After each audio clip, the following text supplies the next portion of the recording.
reset. I love the name. I love the emphasis. It's reset. You need to reset in this world where we're getting beat down daily, on a daily basis. It is so needed. It's needed. It's not a want. It's needed to have that reset. Come on in. Come on in. Come on in. Not come on in. Not come. Sorry, y'all. Y'all know I'm weird. Whatever. Hey everybody, what's up? It's your girl BondyBlue. So let's go ahead. Let's go ahead. Hey everybody, what's up? It's your girl BondyBlue. Okay, follow me on Instagram and let's get into the video. Right? Hi everybody. What's up? It's your girl BondyBlue. It's your girl. Shout out to Kiki Palmer. It's your girl. Listen, what's going on, everybody? How y'all doing? Y'all had a good weekend? Did y'all see my video yesterday? Y'all know I did my Sinners recap. Finally got that done. Child, those of y'all that like long lives, it's a long live. But I feel like I got almost, I think I got everything out that I wanted to discuss with that, but it was a good video. Listen, girl, it's a lot of stuff going on. Before we get into the mess, girl, because it's so much mess. Y'all following me on TikTok and Instagram and all of that, right? Y'all following me on Threads. Okay, y'all following BondyBlue Bites. I'm probably going to be cutting up some stuff this week to put over there. Child, it's beef and it's what's for dinner. You know what I'm saying? All over the place. I think it's so interesting. I just saw something, y'all know, girl, y'all know I like to listen to the Caucasian people argue on TikTok about politics and feminism and shit, right? And so I be over there sometimes, and the last time I was on Adrian's channel listening to her argue with people, debate people, they were actually, I hate the way these stupid talking points that Trump uses, like the stupid, hold on, I see it, thank you. These stupid ass talking points that Trump uses, like about Tylenol. I can't believe that there are people that actually believe that. I can't believe that there are people that are actually like going along with what he says. Like he can't even pronounce the word.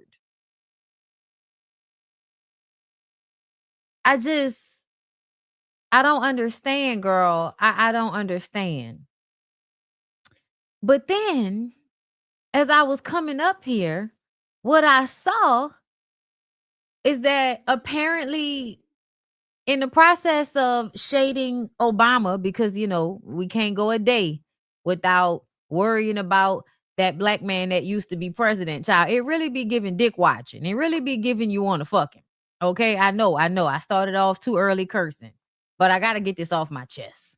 Okay, when it comes to the politics, these motherfuckers are obsessed. They are obsessed in a very homoerotic way with the black people. They really, really are. And I feel like I just saw something that said we're about to do a deal with the healthcare with Pfizer. With Pfizer, like the pharmaceutical company. So we're about to partner with the pharmaceutical company for our insurance as a supplement for Obamacare. Is that what I'm to understand? I don't even like calling it Obamacare because it's really the Affordable Care Act. And you motherfuckers did not know what it was. I have never seen so many people upset about getting health care they were never getting before. I've never seen it before. Motherfuckers is crazy. So it looked like, and I told y'all, like you just put somebody in office that's gonna sell this motherfucker to the highest bidder. And I mean, it's not like it wasn't already happening, but my God, today, I think he just did something about like brand, pharmaceutical brands or some shit. Y'all, let me check my shit right quick to see if I saved it.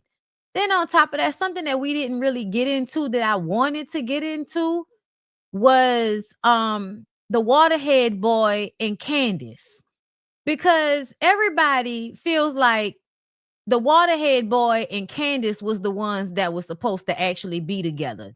They was fucking. That's what people think. I'm not sure, but it would make sense because I don't trust that misogynistic male identified women and sexist misogynistic racist white men can be friends without those white men wanting to fuck those black women so that they can, feel some excitement quota that they have for themselves. Here you go. So the conversation on TikTok about the Waterhead Boy's wife and how she seemingly is not, she's not grieving appropriately. But when you see the breakdown of their relationship, you see that the Waterhead Boy's wife was like a plant. Like, I don't know if y'all have ever seen like some of these movies where they, everybody in your goddamn life is a plant. Yeah, I feel like even though the Waterhead Boy knew it was a setup, I don't think he knew it was a setup the way it was a setup.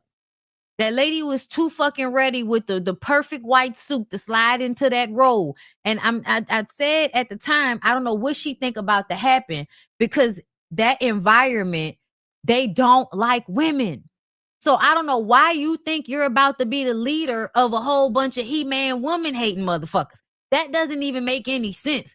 So I'm paying attention to it because I want to see what's going on. I want to see how it's all going to play out.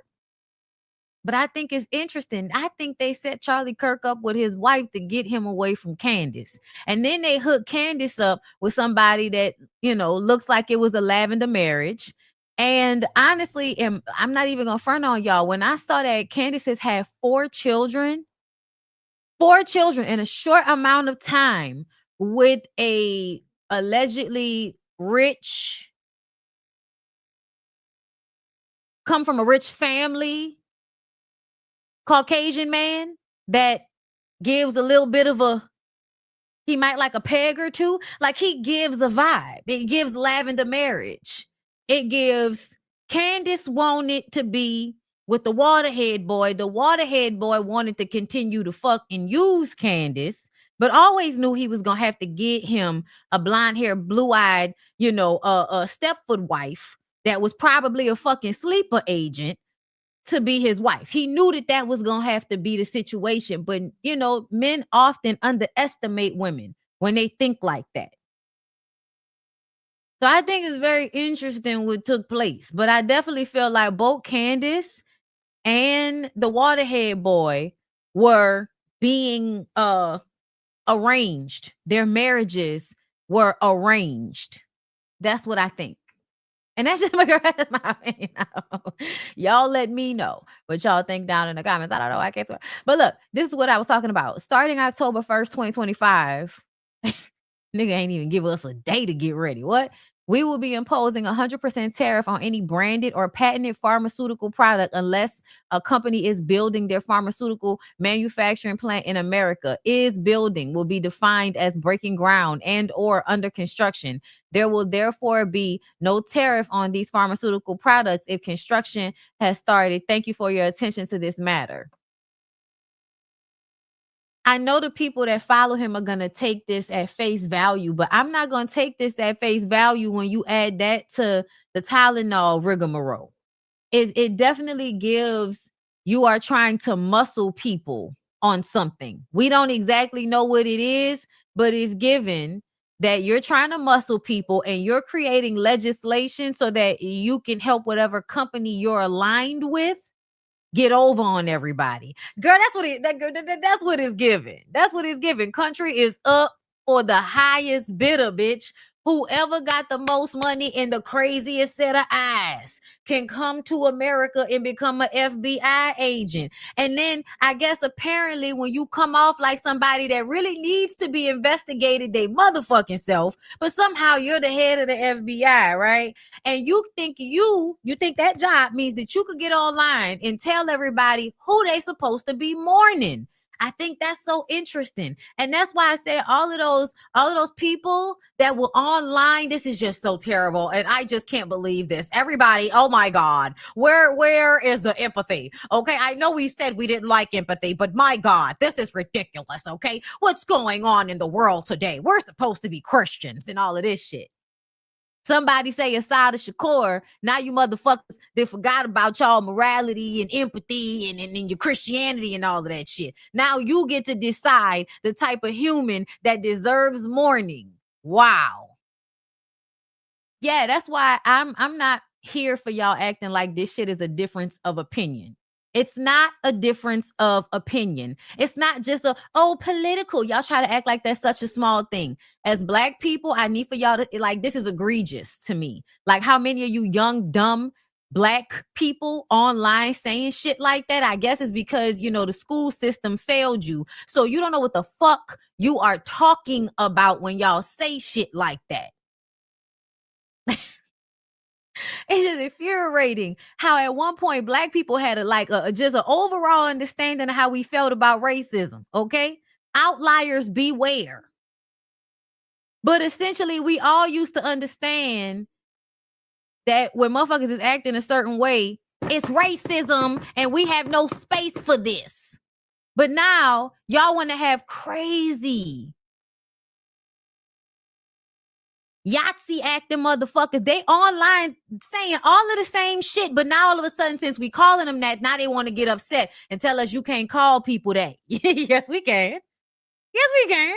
What are you talking about? We can absolutely identify you as the hate group you actually are, instead of pretending like you just have a difference of opinion about something. You don't have a difference of opinion. You have hate-filled rhetoric that fuels your insecurity on the inside, that makes you feel like you actually are something because you're putting your foot on someone else's neck. Surprise, surprise, whiteness sterilizes you. You have nothing. You have nothing. Like, y'all think money is something. And then you see how many people have money and they unalive themselves. How many people have money and they're in dark rooms screaming into their cell phones because apparently they don't know what the fuck to do with money. Like, take fucking vacations, go to therapy, take deep breaths, have people come over to your house, do massages, have people take your phone so you're not on social media arguing with stupid motherfuckers on the internet. And yes, I see y'all in the comments. Oh, trust me, I thought I had saved it, but EA absolutely pissed me the fuck off. I said, I guess everybody don't mind not, their company's dying. I guess they don't care. Because I don't know how many times we got to cancel stuff and stop going to stores and shit for y'all to realize that we're not playing with y'all. So if EA sells their company, okay, to some people in Saudi Arabia and the game turns into something that is not what we all signed up for, those of us that play The Sims, okay? Yeah, everybody, like, we real upset, girl.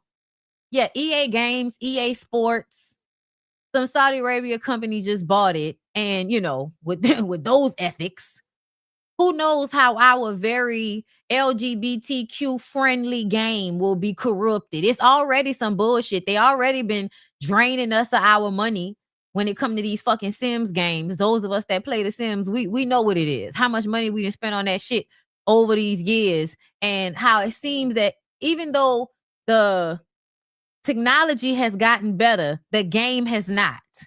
The game has not. We always complain, girl, how many fucking updates does The Sims 4 need? Why is it that I can't play Sims 1 and 2 the way I used to be able to play it back in the day? Because Sims 3 was the best one they had. Sims 2, Sims 3 was the two, like, really best ones that they had, if we being real. Okay? There are those of us that have adultified the Sims game, so we play it in adulthood. It's very peaceful, right? You get there, you know what I'm saying? You start building shit, you download CC. The next thing you know, 25 hours is going by. The weekend is almost over, and you have not moved out of the same spot.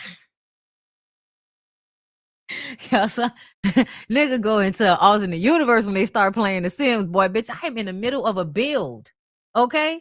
Can you get the door, please? My God, today. So yeah, y'all, we can't have nothing is what it feels like. It feels like we can't have nothing. They're not gonna let us have nothing. Nothing. Well, Reset by Design Wellness is there to help any of you that would like to start traveling so that you can, have a foot somewhere else. I know a lot of your Black folks don't like to leave the soil, even though your asses was dragged here partially. I know a lot of us are indigenous to the land. We don't want to leave it. I understand. But I would implore you to travel around the world, if for nothing, to give you perspective. Being a citizen of the world, to me, is better than this nativism that motherfuckers is on. I'm sorry. That I've never been somebody that gets into all of that bullshit where y'all decide y'all want to become a group and now y'all group is the exclusive group. Okay, and now you ain't nobody better than your group, and God bless your group and no other group ever. Like, yeah, I never was cool with that shit when I felt like, because I feel like they've been kind of training us to be patriotic in that way since school. So like in high school, games, pep rallies, all of that shit. Like, I'm getting all excitable about a motherfucking school. Calm down. Like, I'm sorry, y'all, but like, I ain't gonna lie. When I was at prep that freshman year, we was excitable. That's because you're going from the 8th grade to the 9th grade. You're going to high school. This is a graduation. You are excitable, okay? But once you realize you in this bitch for 4 years, right? This is just another year. This is the 2nd year, bitch. Okay? I got 4 more Hogwarts years out this motherfucker. Okay? Like, I don't know, y'all. I feel like they just be grooming us to have this very go fight win. And it's not a good way to be. It's really not. I think it breeds nativism. And I think nativism is dangerous. I do. I think nativism is dangerous for you to section yourself off from the rest of the world as if what you do has no bearing on any other place or any other community. And that's not the case, as we see. How we live in our households affects how we live in our communities, affects how we live in our neighborhoods, how we live in our states, in our cities, how we live in our country, how we live in the world. Okay. Everybody think what be going on in their household ain't got nothing to do with nobody. That's why I just mind my business. Ain't got nothing to do. Okay, bitch, go inside. Okay, go ahead and go inside. All right. Go on ahead. We ain't gonna make you stay outside, baby. Go on inside. All right, so now that I done got all that shit off my chest, let's get into this nigga shit, right? Microcosms. Did I get into this? Did I get into Young Thug? Because Young Thug is somewhere with his uniform on. I saw that he was performing outside of a courthouse. I don't know why the clothes were so small. The clothes were so small, girl. I was like, you got all this money. Couldn't get a shirt that fit. The beaters are tight. The jeans are tight. Everything's tight. You shape like a gummy worm or some shit. Like this nigga shaped like a gummy worm, and he just walking around in real tight clothes. And I just kind of feel like if men don't work out their body, or they don't have like a certain stature, their bodies are not attractive. Their bodies are not attractive. They have little poke out bellies like little starving children. Okay, little poke out bellies. Except for they grown ass men. And they have a lot of high standards for how women should look. But they walk around with real tight clothes on, exposing a lack of muscle mass. As a man, nigga ain't got no shoulders. Okay. Nigga's leg look weak. I kick him in the back of the knee and then go straight down. Like it's not giving no type of strength up and around here. That's why I think that nigga listen. If you talking to women the way he talked to women, and I think I got the clip of him talking about how he felt like if his girl going to therapy, that means she letting somebody else get in her head. I was just like, so this nigga's abusive. Y'all remember when he was dragging Mariah the Scientist down the BET red carpet, huh? Yeah, it's given he be going upside that girl head, right? Like we ain't seen it. We ain't seen no evidence of it.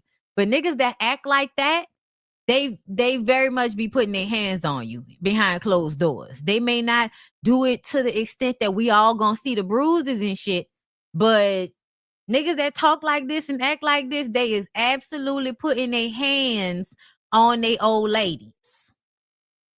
So my big sister, my big brother, my dad, my mom, my OGs, I listen to y'all. Like, it's really a slap in the face to me.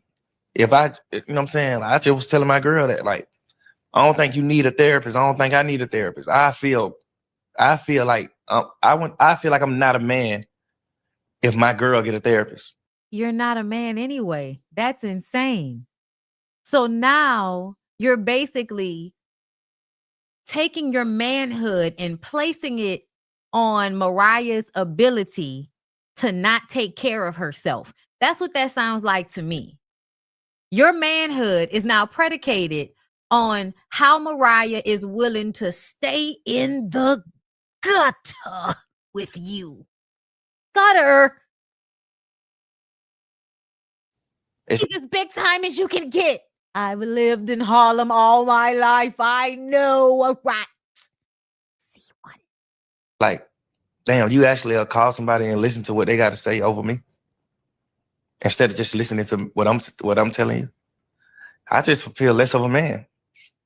You know, in that, there's obviously things that happen through the calls being released. Oh, look, y'all. Ryan is going to try to bend himself into a fucking pretzel to make this make sense for us. I feel like he's looking around in his head and in a room trying to find where he can connect this. So this could not sound like some crazy abusive nigga Ike Turner shit that a nigga that don't know how he sound or look, no self-awareness whatsoever, says in front of the public, in front of everybody.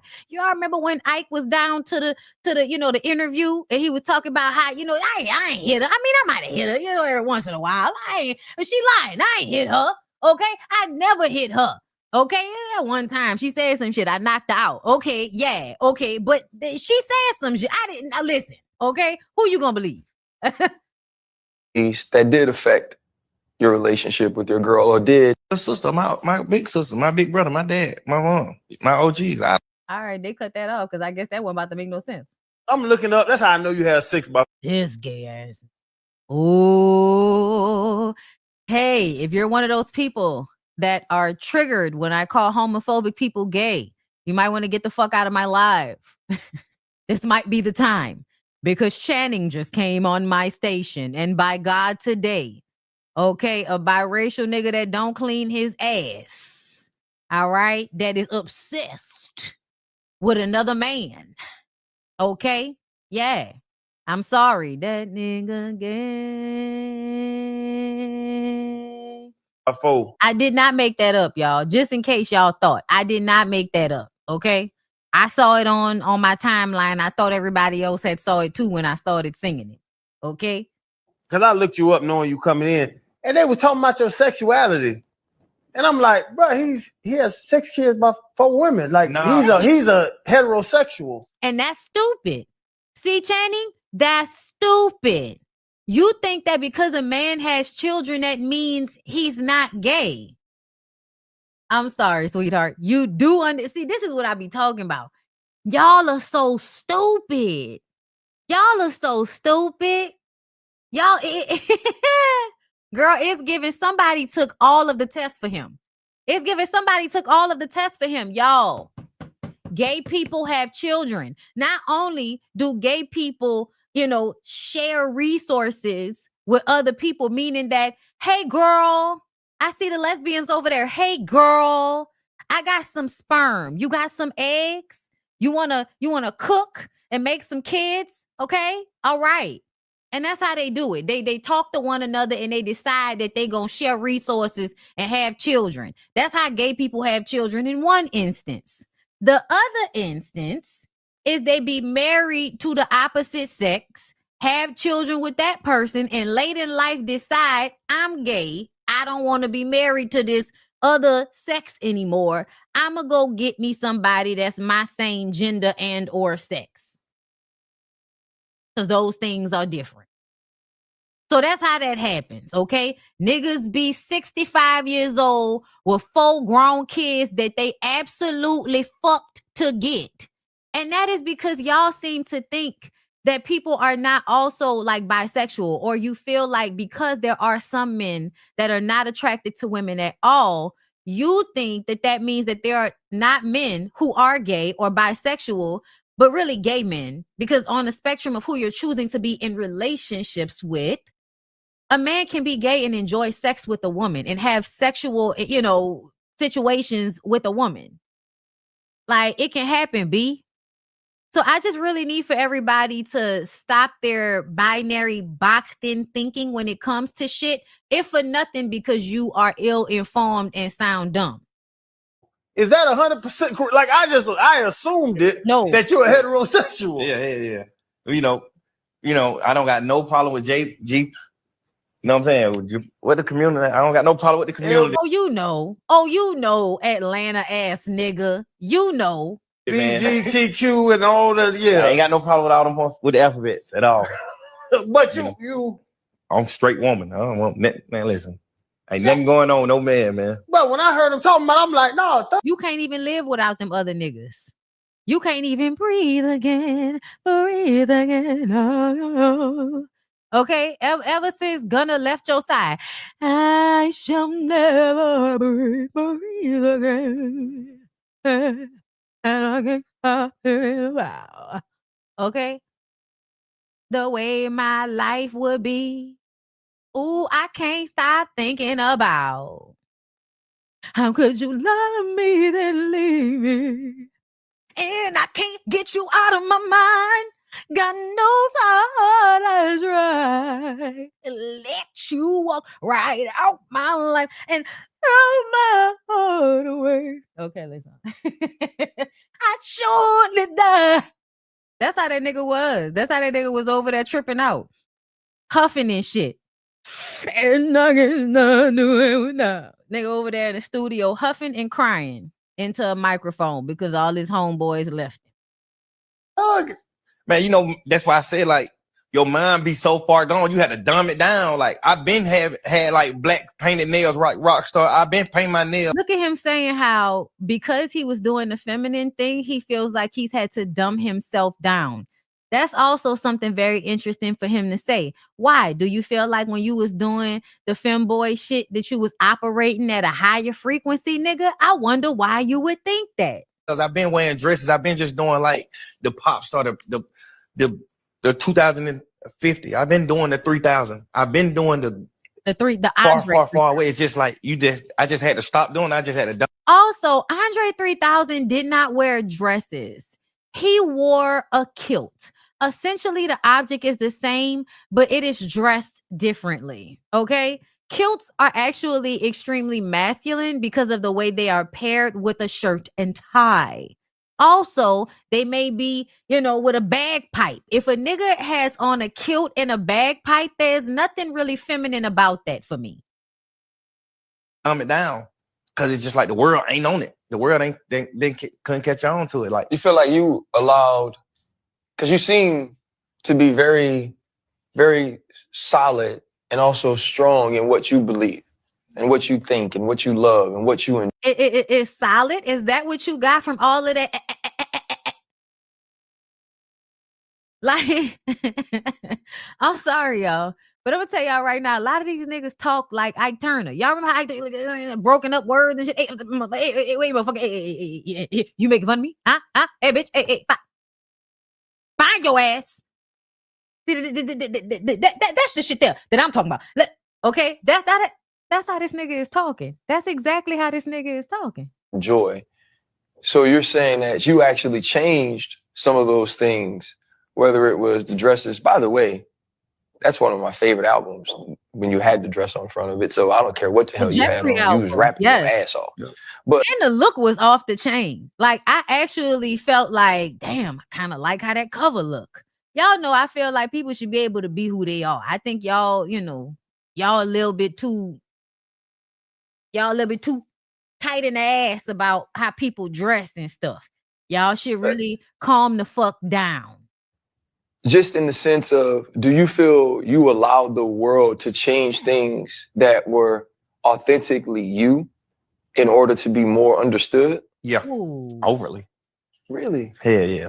So he stopped being the androgynous femboy that he was for you niggas. Nigga changed himself for you niggas. Sounds like you self-abandoned for the patriarchy, young thugger.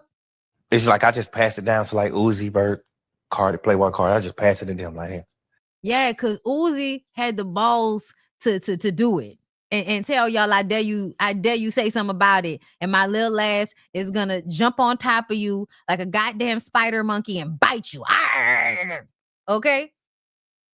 Remind me of I'm telling you, Lil Uzi reminds me of when Tommy Davidson played on the second Ace Ventura movie. And he popped out of the book bag. The big man came, he had a book bag on his back. Remember? Tommy Davidson was inside the book bag. Very serious. The big man puts the book bag down, goes to kind of open it, but you can see he's scared to open it. Okay? That's the vibe.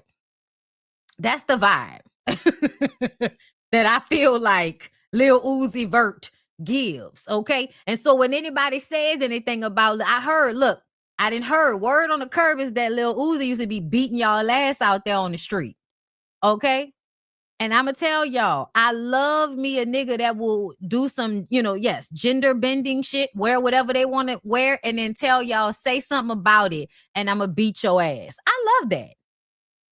Okay? Because it just shows, like, the niggas that always want to bully somebody, y'all really the ones that's pussy. Because, to use colloquialisms and euphemisms that I feel we should be changing, because that doesn't really make any sense, because there's nothing weak about pussy. Just saying. But y'all know what I'm saying, okay? To me, it's more some punk ass shit to let motherfuckers, scare you or intimidate you into not being who you are.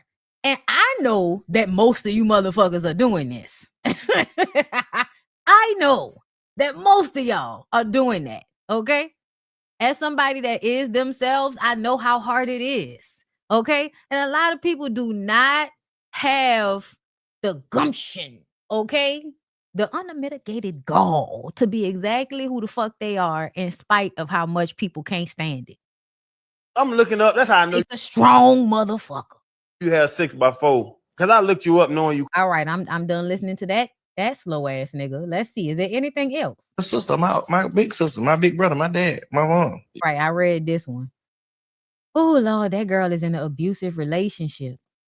Young Thug said a therapist can't heal shit. I feel like I'm not winning with the people I'm supposed to be winning with.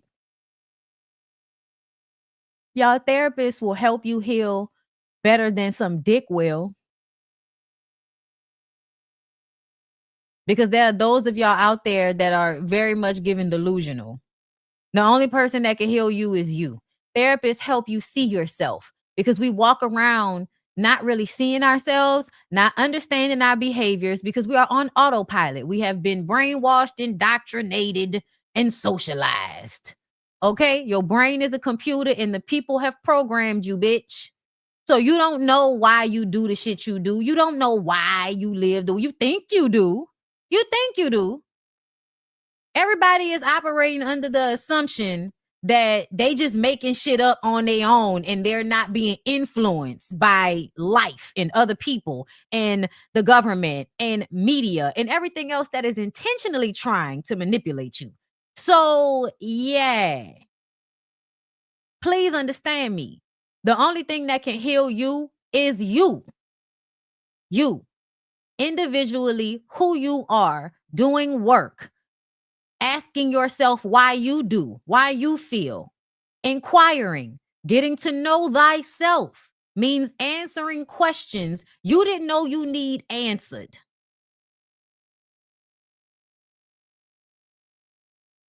Therapy can't heal you by itself, because there's a lot of people that go to therapy just so that they can learn language to use against other people. They go to therapy so that they can figure out what the trauma is, but they don't actually take it the step forward to getting through the trauma and stop using it as a crutch and then walking around with your external locus of control talking about people provoking you and you triggered and all of this shit. No, bitch, you are out of control of yourself because you don't have inner peace, bitch. Okay? And listen, inner peace is fleeting. But people that walk around solid within themselves understand that you really don't let stupid, crazy, chaotic motherfuckers pull you out of your energy. Yes, things happen. We are all human. Don't get me wrong.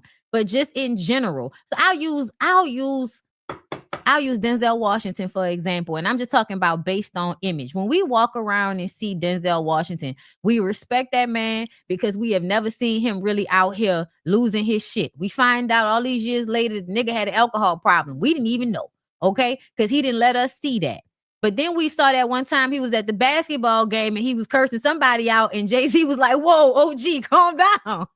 Okay?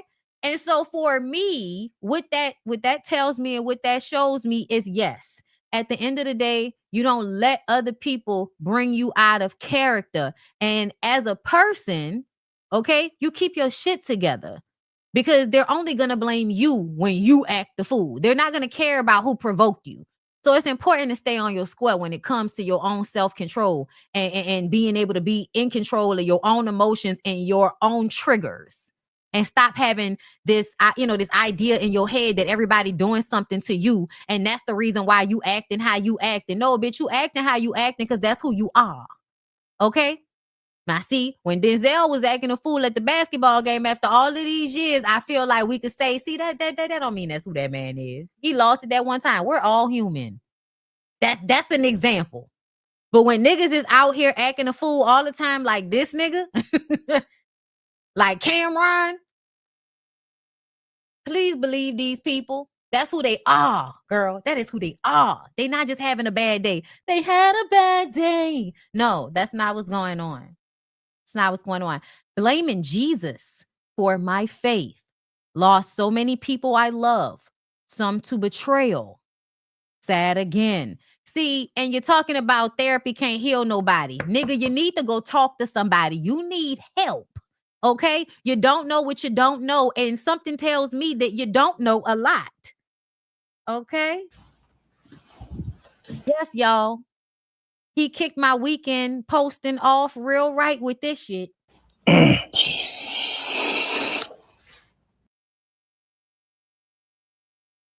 Now, just for everybody that is confused about what vaping sounds like.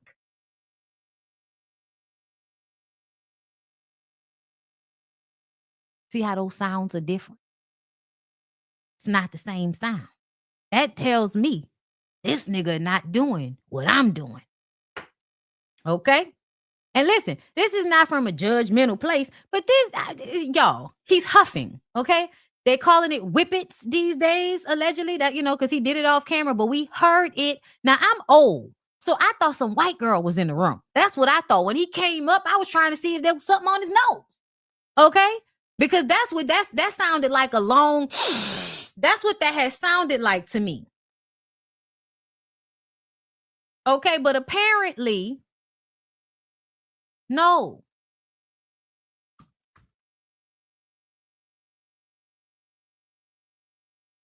I want to pull this up. Hold up. 13 movie. I need to pull it up because I want to see if I can find. Y'all gonna put me through all of this. You whores. I'm sorry, y'all. Hold up. I'm coming. I'm trying to pull this up because I really want to see if I could find it. Okay. Yeah. All right. Hold up. Okay, let's turn this music off. So this is the movie 13. I don't know if y'all have ever seen this movie. Let me see. Is there a clip in it from when that happened? No, there's not. Damn it. This movie right here, okay? 13. It was a crazy cult classic back in the day. All right. And the reason why I liked it was because it teetered on sapphic, right? The girls were very much giving kitty click. Okay. Right. And back in the day, wherever you could find a kitty click, that, as a kid, you look for yourself in the films. And if anybody look halfway gay, child, that's your movie back in the day. Okay, look, they kissed right there. There we go. Y'all get what I'm saying. Okay, Evan Rachel Wood and Nicki, I forgot what Nicki's last name is. I'm mad that they don't have a clip of it.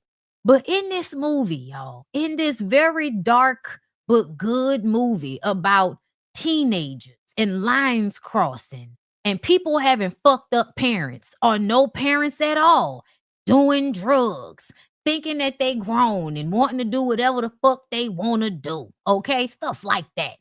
All right. Mama was a drug addict. Mama got clean. Not a little girl going through shit. She done got a friend. The friend is basically like a narcissist. And they have this, Nicki Reed, thank you. They have this one scene, y'all. And I'm not trying to get copywritten, right? But they have this one scene when they sitting on a bed and they huffing. So they doing what this grown-ass black man is doing. Those 13-year-old girls were doing what this grown-ass black man is doing. It's what Krishan and her little crackhead boyfriend was doing down to that hotel room when the police was called and they had to do a CPS check on the baby. Oh, yeah. But apparently the whippets is legal in Vegas. And that's what Krishan and them was. But that's what they had in they little hotel room situation. Gas and shit. People be doing laughing gas, or they do like any aerosol can that was like cleaning supplies. They will, I guess, would crack it open and like suck out the the nitrogen oxide, whatever the fuck, y'all. Don't ask me. I don't know. These is not my types of drugs. Okay. But you get like a quick euphoric kind of high. It lasts a couple of seconds. Don't last that long, but it kind of make your head a little dizzy. When I was reading about it, it reminded me of when you actually inhale a Black and Mild. Listen, I've lived the life. I've lived the life. And at one point, I used to actually smoke and inhale Black and Milds. And you're not supposed to. You're not supposed to. Okay? You're supposed to just smoke the shit, but you're not supposed to inhale that shit. And I used to inhale it because I figured out, okay, when I was working at the news station, that when you go, smoking is the only time that you can calm the fuck down. You know what I'm saying? It's the only time they leave you alone is when you got to smoke. So hitting a Black and Mild and actually inhaling it will make you go dizzy for a second. You know what I'm saying? And I feel like it's because it's cutting off the oxygen to your fucking brain. Okay. But either way, y'all, I was having a hard time. I was working a job I hated. I had just been through a lot of trauma. Forgive me. I don't do that anymore. But that's what I imagine what he's doing feels like, right?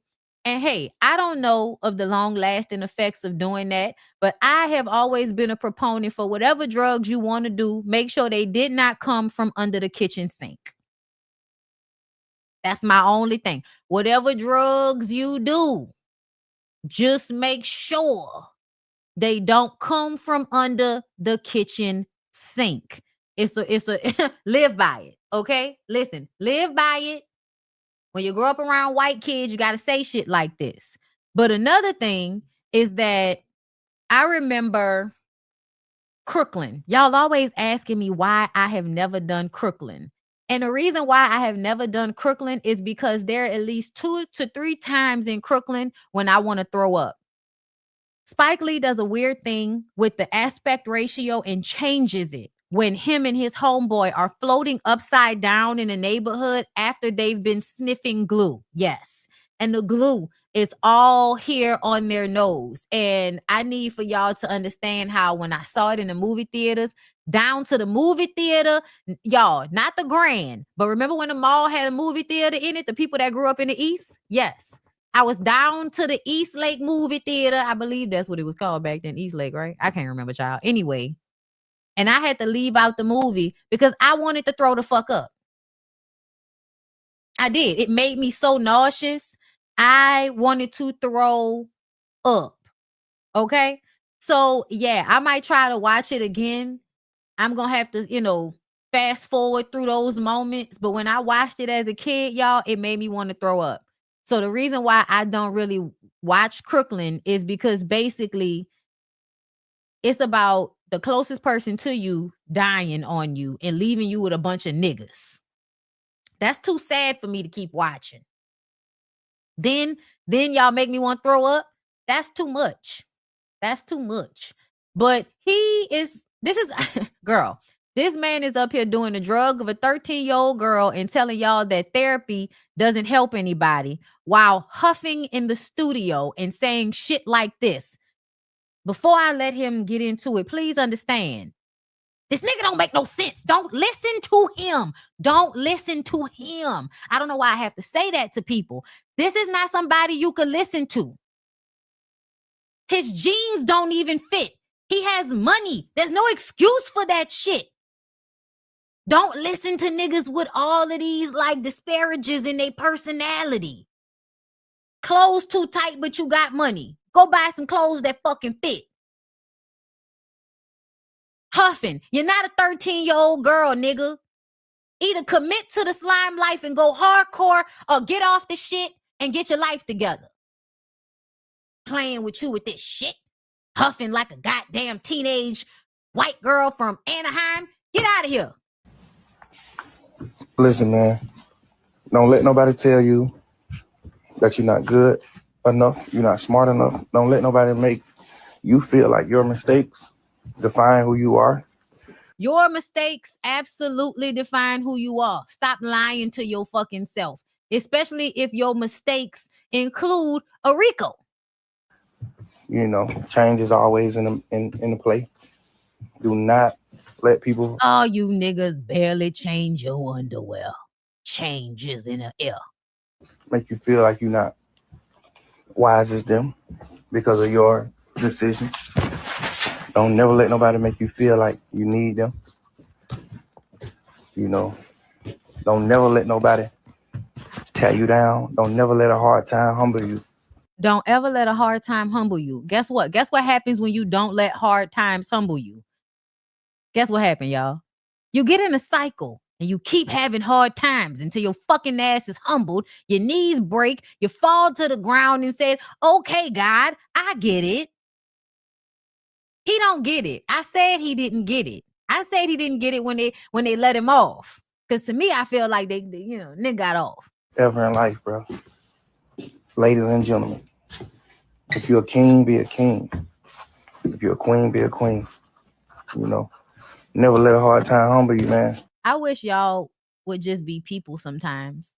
Because the only time y'all want to be humans and people and not fucking monarchs and above everybody is when you did something bad. Now you won't come to us talking about you human. No, nigga, be a king. No, nigga, don't be a human. Don't be a regular common folk. Don't come to us talking about I'm just like everybody. I'm human like everybody. No, don't tell us that, nigga. Be a king. Be a king. Be a monarch. You don't get to be a regular person. How about that? You know, it's all just a part of the motions. You know, you just got to go through the motions. You got to see through it and hope God give you the light to see through it. You know, Nigga just saying shit. it's okay to be sad. It's okay to be hurt. It's okay to do all those things, bro. It's all good. You know, but never put too much of your time and energy into somebody else more than yourself. You know, don't publicly stand up for people and do certain things unless you know 100% before you do it that a person will do the same for you. You know, and be positive and be happy. Because at the end of the day, nobody makes it out alive. We all die. So life is about being happy and finding the most happiest and memorable, joyful moments. Sorry, y'all. Hut. Nigga, shut up. A better man to my lady and, you know, my kids, my family. Listen, I feel bad for that little girl. I don't think she had. No, it's not Poetic Justice Child. That's from. It's since I was born. That's that Michelle Negiego. Ain't it? Is that Michelle Negiego? Down on my luck and back against the wind. Yes, it set it off when everybody died at the end.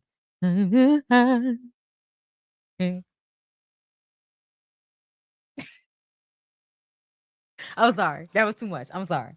I'm sorry. All right. I'm done with this nigga.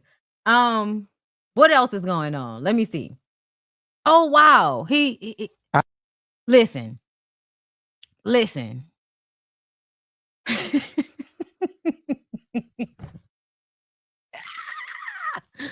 Oh God. I can't believe this was his album cover. I want my boy pictures back on his album cover. Man, crossover ain't nothing but a double cross. Soon as we lose our audience, we never gonna get them back. They gonna have us sound like white boys. White boys sound like niggas. They the ones making all the money. How come they never cross over to us, huh? Never seen 5 niggas on Elvis Presley album cover. I'm sorry. Like, why would you put a white version of yourself on your album cover? Okay. Nick, where your mama at? Okay. I want my son's skin tone back on this damn album cover. Y'all, this is ridiculous. To me, though, in real life, y'all, dark-skinned Black men, as much as they have built their bravado on being a hood nigga or being a sexual deviant, okay, a lot of them grew up feeling extremely insecure about their color.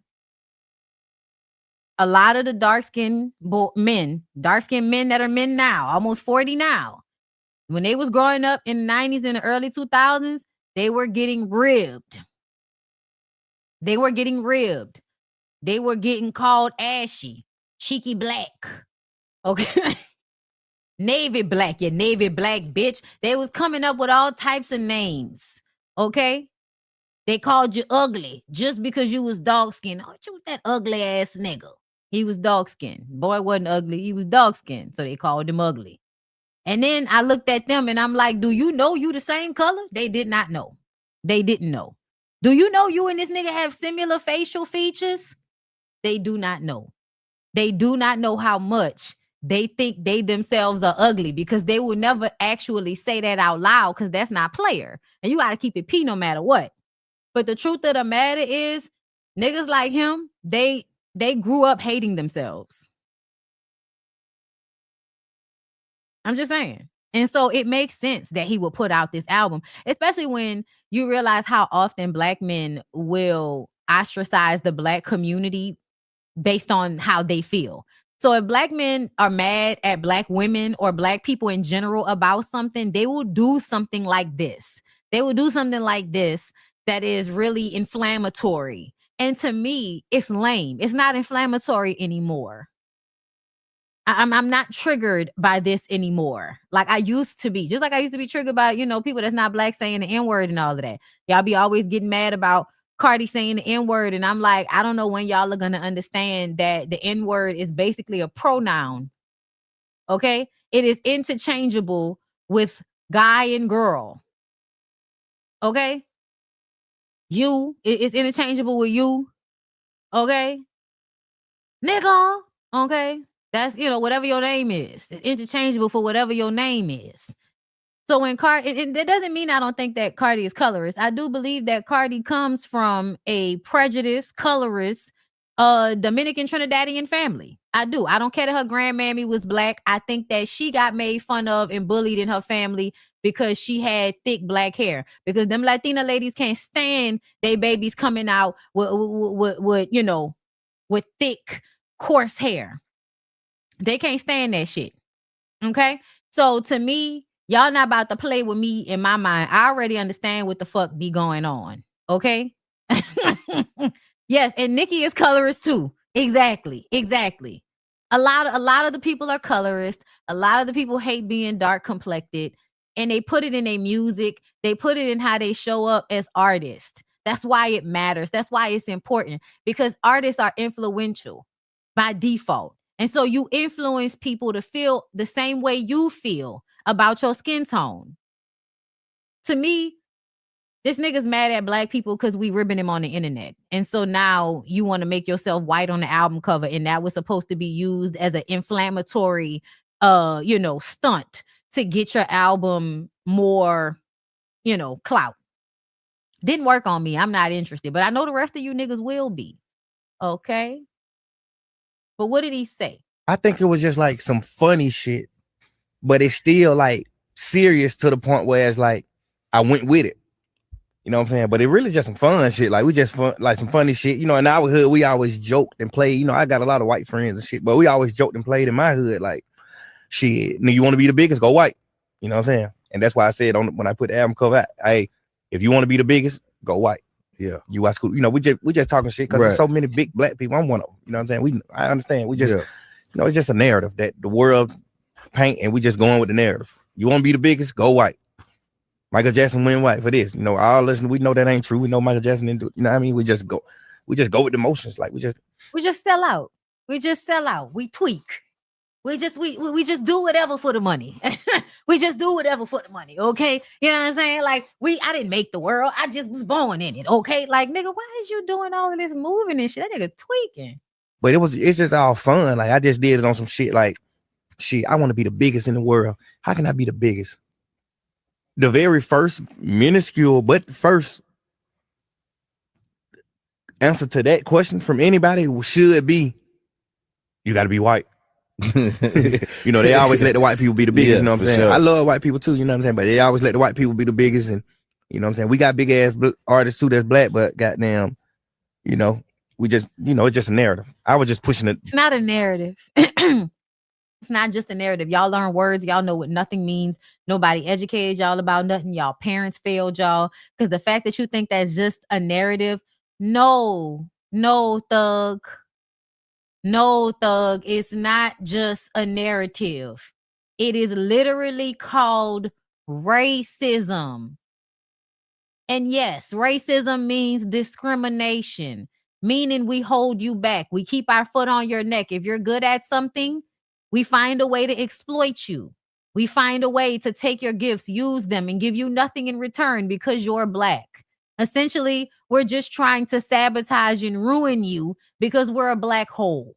And so our lot in life is to stop you from progressing. It's not for us to actually progress. It's for us to stop you from progressing. That's what white people do.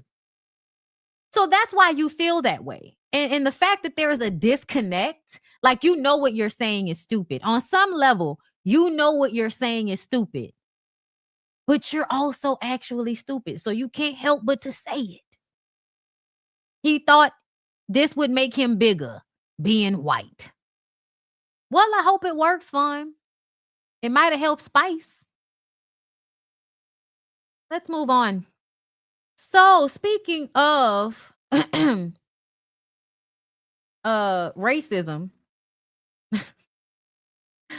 No, not racism. I'm gonna skip that because viral claim says Washington contractor reportedly hired undocumented workers, then allegedly contacted ICE to avoid paying them.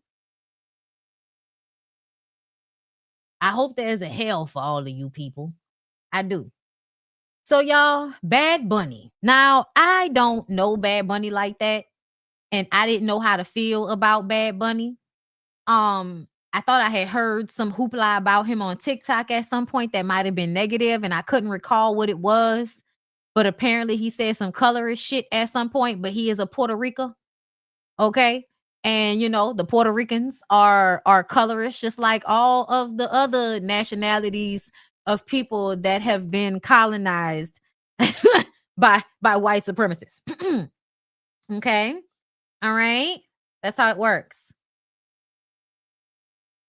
But they said they're going to have the most Spanish speaking motherfucker come and do this Super Bowl halftime show. And I heard that when y'all started playing on People Top with the ICE shit, he said, yeah, I'm not having no show in any of these states, because if I have a show in any of these states, y'all gonna send ICE to my show so that y'all can kidnap people into trafficking. And yeah, no, I'm not gonna go ahead and do that.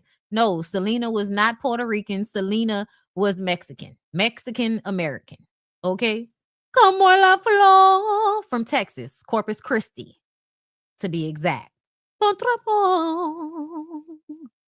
Mary stay do.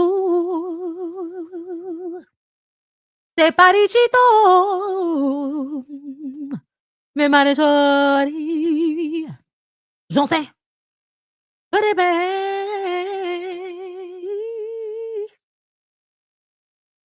Pero. Ay, como me tú eres. That's how I'm gonna be. Because I know my husband gonna make me watch this shit. So I'm gonna get on my Bad Bunny, you know what I'm saying? I'm sure Cardi might come out because they got a song together, right? But yeah, no, he's good looking. He's very good looking. Listen. He's very, very good looking. Yes, girl. Listen. All right. I'm definitely gonna be down, down there with my captions on in English. Okay. But yeah, child. Listen, y'all know I love Tito Puentes. Okay, listen. I love me some Mark Anthony by way of Hector Lavoe. Okay, Hector Lavoe is another Puerto Rican. All right, if you want to talk about, but I love me some Hector Lavoe. Aguanile.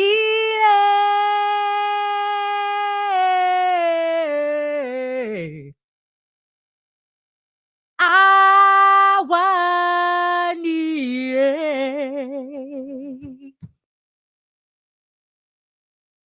Sandormo.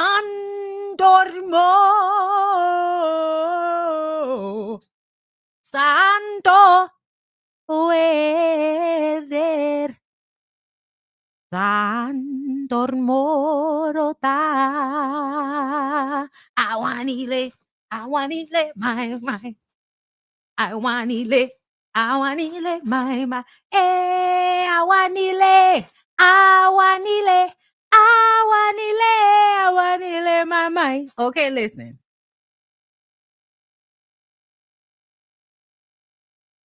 So I'm gonna be down there to see what Bad Bunny gonna give.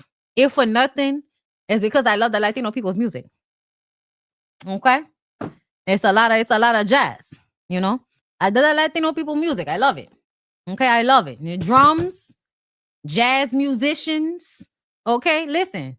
Me and my homegirl, she dance bachata. We go out all the time. You know what I'm saying? We go out all the time. We listen to live band. All right. I love a live band full of old Caribbean Latina people with linen shirts on. It's very authentic down here. Listen. Okay. We love the people's culture. All right. So hold up. Let's read. Bad Bunny locked down one of the biggest opportunities in music. The halftime show for Super Bowl. Child, what is LX, y'all? I drop off on my Roman numerals after a while, girl. Girl, whatever the fuck LX is in 2026. Rock Nation, the NFL, Apple Music dropped the bombshell that the Puerto Rican icon will own the stage during the Dallas Cowboys Green Bay Packers matchup on Sunday, September 28th. He even blessed fans with a slick Instagram video chilling on top of a goalpost on the beach.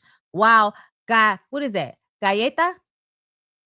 I don't know, girl. Don't listen. I don't know. I didn't do Spanish in high school. I didn't do that. I did French. Okay? I only know the Spanish because I listen to the music. You know what I'm saying? Okay? He even blessed his fans. Okay, yeah. What I'm feeling goes beyond myself, Bad Bunny said in a statement to Rolling Stone. It's for those who came before me and ran countless yards so I could come in and score a touchdown. This is for my people, my culture, and our history. I'm gonna tell y'all this. I know we don't like Jay-Z, right? You guys really don't like Jay-Z. I know. Okay, L means 50. I know what X meant, girl. I couldn't tell you what L meant. Thank you. Y'all know I don't do the numbers now. I do the people, I do the words. I do not do the numbers. I try. Okay.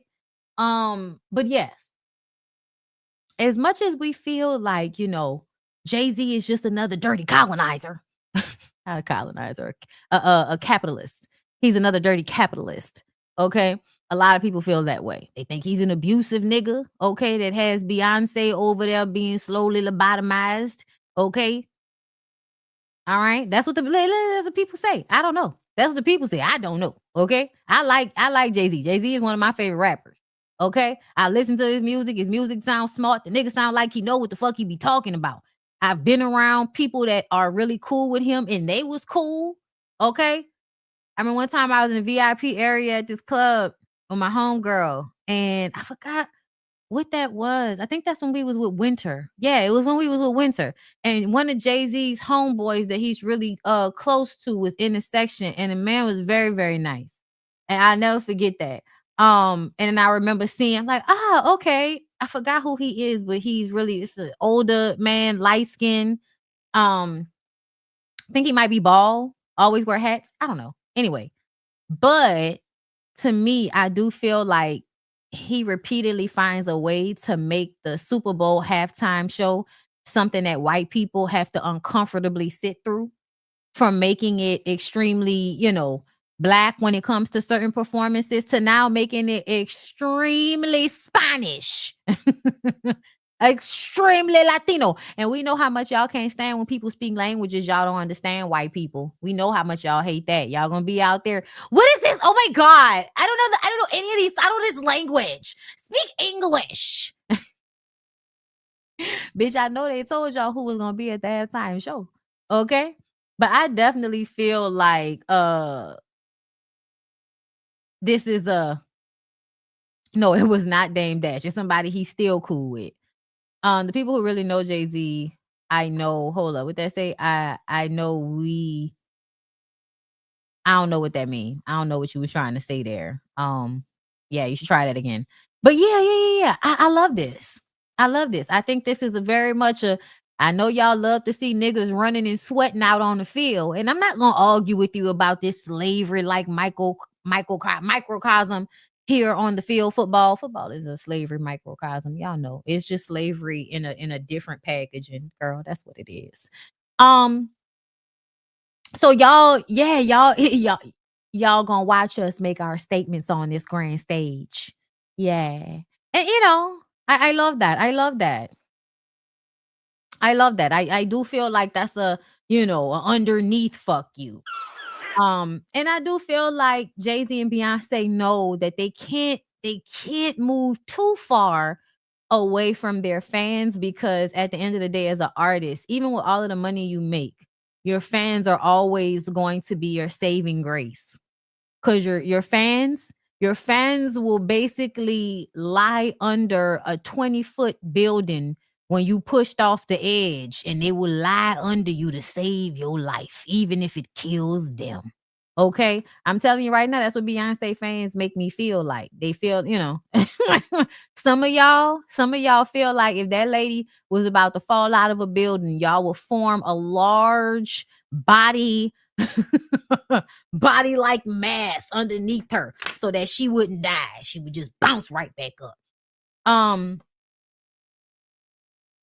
So with us talking about Bad Bunny, obviously Latino people, Puerto Ricans that we like, let's talk about Puerto Ricans that we don't like these days. I tell my niggas my name is, but they don't hear me though. When you say you have a voice that's more suited to theater as opposed to the stage, I have said that, and it's true. What does that mean?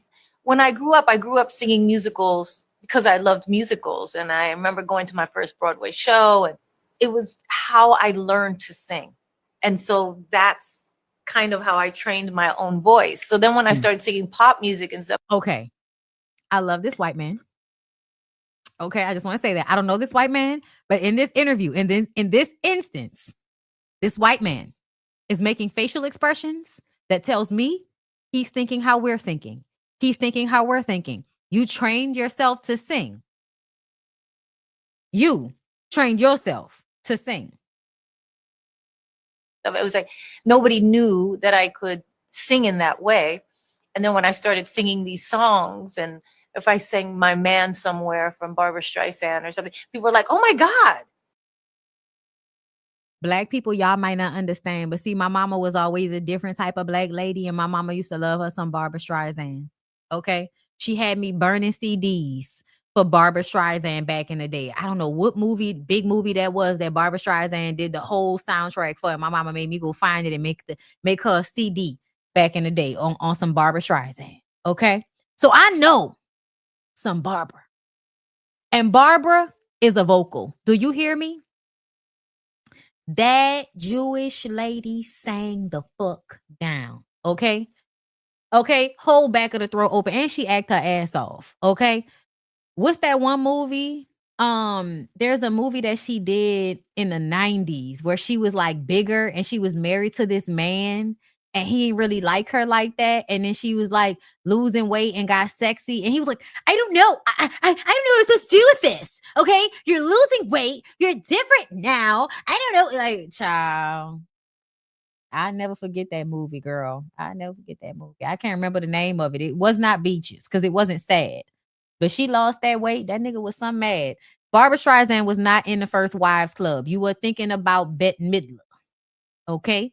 Bette Midler and Barbara Streisand remind you of one another. They are not the same people. Okay? You can sing like that? And I was like, actually, I prefer singing in that way. That to me is more my natural voice. When you say you have a natural voice. She thinks she has a natural voice, y'all. This is like, we've always been talking about this, right? But basically, J-Lo is the example that I need for all of y'all to follow in y'all lives about the mirror has two faces. Bitch, you better know. That was the movie. That was the Barbara Streisand movie back in the 90s that I used to love. The mirror has two faces. Y'all go and watch that. It had a terrible ending because she shouldn't have ended up with that man. She shouldn't have ended up with that man. But it's definitely one of them movies about women having to learn to love themselves and what that looks like. Okay. So what was I saying? Barbara Streisand? J-Lo. Girl. So I had to pull up some shit on J-Lo because I just kind of feel like J-Lo is the best example of how delusion will push you far, right? You have to be a level of delusional in order to make it, right? Your imagination, your belief in yourself. You have to be delusional to a certain degree to make it to such heights. Okay, but was she in Meet the Fockers? Yes. Yes, Barbara Streisand was in Meet the Fockers. Yes. Ben Stiller's mom in that, if I recall. So let's see. Now, I'm about to give y'all, because I saw this clip from back in the day, and I ain't gonna lie. I low-key wanted to give J-Lo a little bit of grace. If I could find it, girl. If I could find it. I just saw it. But J-Lo was singing in high school, like in theater. And she actually, here we go. She didn't sound bad. Hold up. In these past few days, when I see myself, I seem like someone else. I don't know. In these past few days, when I see myself, I seem like someone else. I don't know. See, that's not that bad. This is when she was young. That's when she was young. That's not that bad, y'all. That's not that bad. But then we come to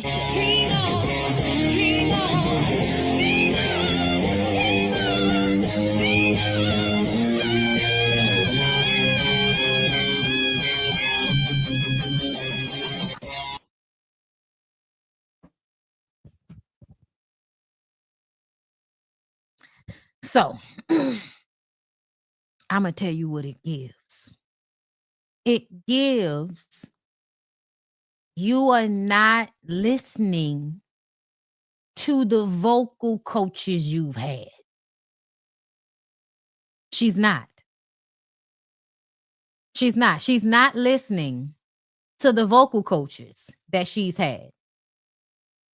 I can't trust in you, and I refuse to let you.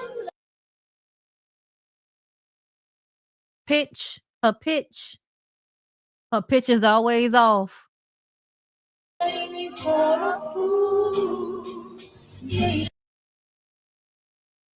ain't gonna lie, On the Six was my shit back in the day. The vibe of it is just unmatched. In the true line of Latino women being somewhat basic bitches, but becoming excellent at their basic bitchness.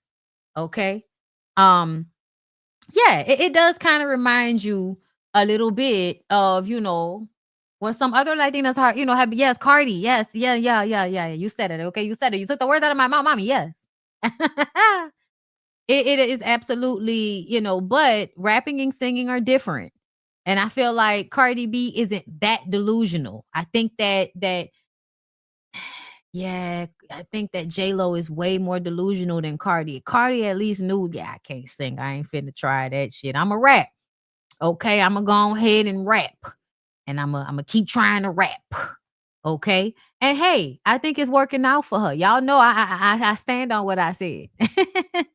Okay. Buenas noches, bitches. I stand on what I said. Hoes can't rap.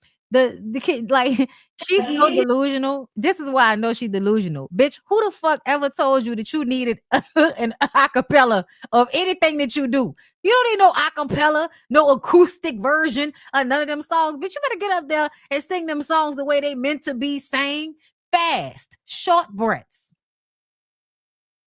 Yeah. If you really want me, babe. And if you had my love and I gave you all my trust, would you come for me? Tell me, baby. Baby, this is how it's got to be. First of all, I won't take you cheating on me. Tell me who can I trust if I Ain't trust in you. can't trust in you.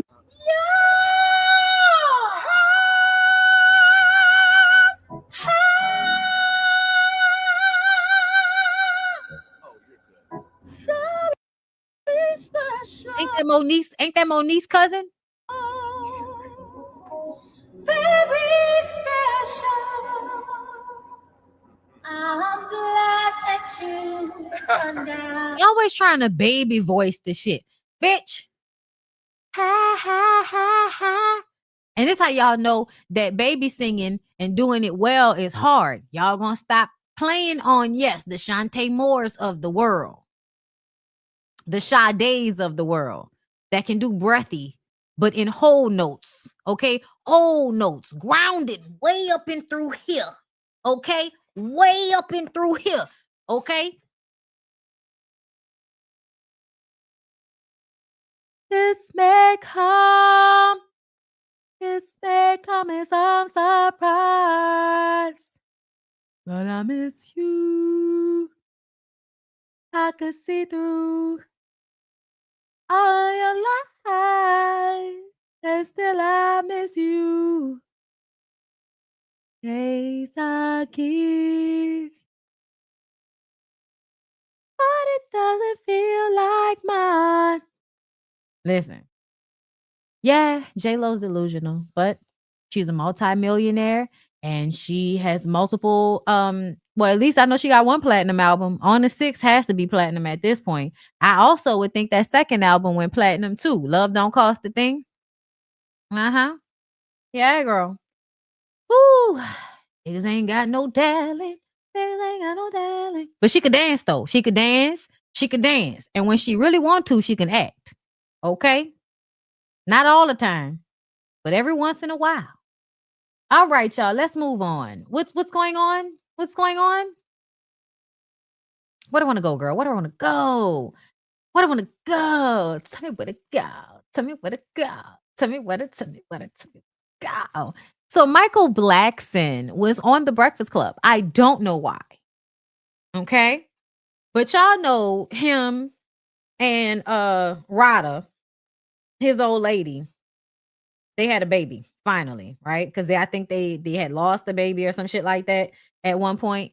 And Michael Blackson is like, obviously, I hate myself, so I could never love you type nigga. I don't know if y'all know about these, but these are usually niggas that come off like they have a lot of confidence, but deep down, if they felt ugly as a kid and they have not done any work to grow past that, and you can tell when niggas haven't grown past feeling ugly because they treat everybody very ugly. And it's because they are ugly and they feel like everybody can see that they are ugly.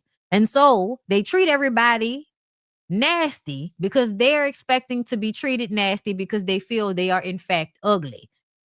Take your attention here to Michael Blackson, who is apologizing again because he's always on the internet embarrassing the fuck out of this lady. Okay. Now, he recently got up there and talked about how they don't live in the same house. That's what I think I saw. That they don't live in the same house. And I was like, oh, that's excellent. That's excellent. She don't need to live. Her and her baby do not need to live in the same house with this decrepit, degenerate, dirty dick ass nigga that she can't stop being in love with. But he damn sure don't need to be in a house with her and that baby. Okay. But I guess, you know, people were saying shit. I don't know exactly what she was upset about. So let's read. It says, this is what Ryder said. And it's cut off. I don't know why. There is a time you need to take good look at yourself and evolve into a greater person. What do you think makes men evolve? Do you think they do it on their own, or do you think they do it when they have no other choice but to evolve? Because if they don't evolve, their survival girl plummets. One thing you are consistent with is embarrassing me or dogging me. Yes, girl, 4 years now. 4 years now. If this is how you feel better, then go ahead, dog me. In every interview, you never speak kindly about our relationship. So I'm wondering why you still call me your woman. He said, my interviews always gets me in trouble. Ryder knows I have no filter and I stay honest about everything, but she wants me to be a better person. My apology. I'm trying to be honest. She want me to be a good person. And that sounds like in his mind, being a good person is lying. That's what that sounds like. Girl, please let this nigga go. And this is what I be talking about when I say, y'all have to stop thinking that you can love a nigga into being a better person, because being a better person is an individual journey, bitch. Individual journey. I know I've been acting like Stephon Diggs, but I'll be more like Russell Wilson, even though the nigga is on the bench. And he didn't already say that, you know, she ain't about to turn me into no, she had a baby. They ain't about to turn me into no Russell Wilson, nigga. Yeah.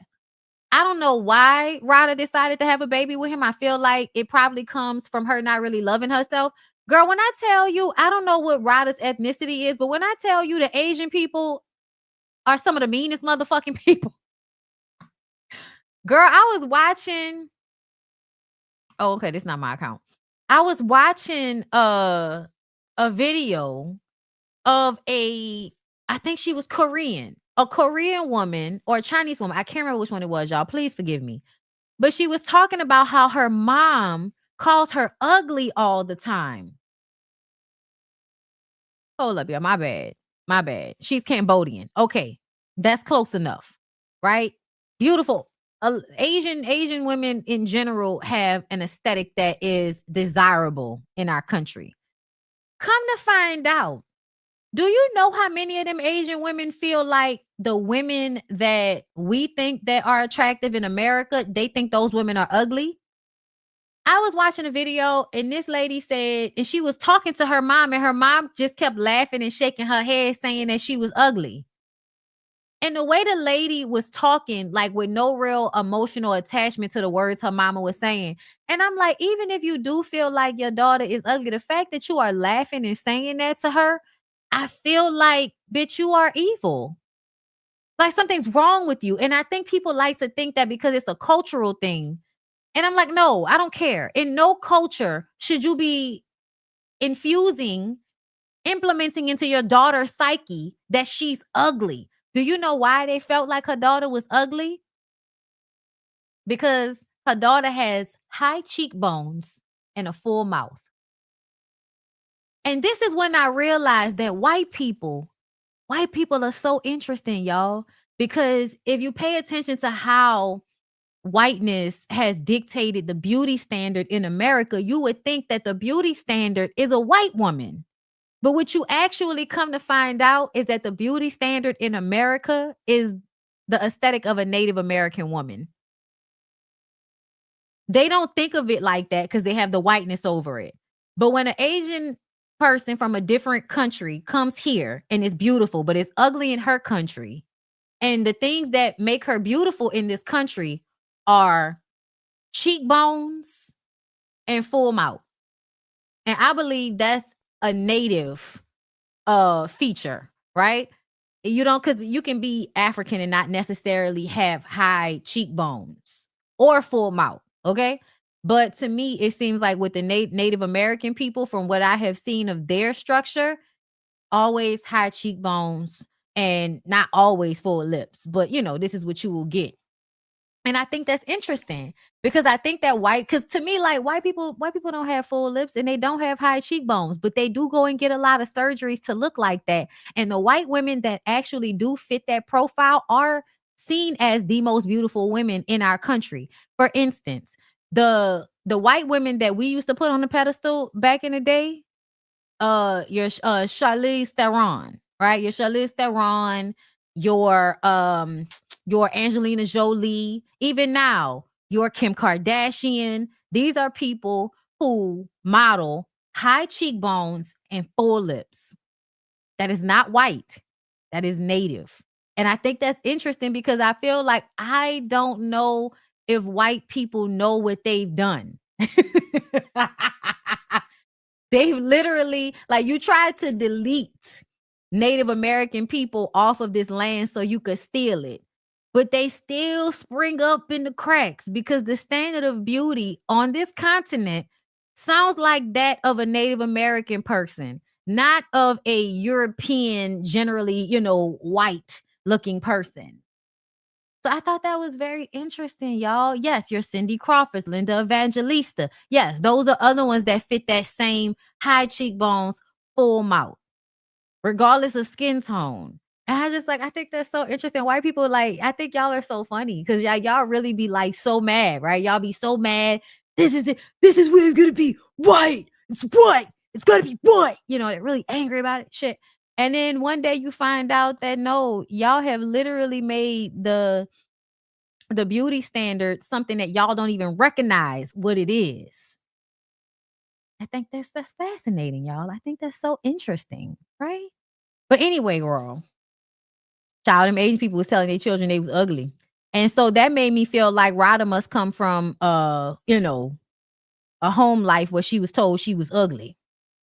Cause Rada is, like, in general, you know, attractive over here.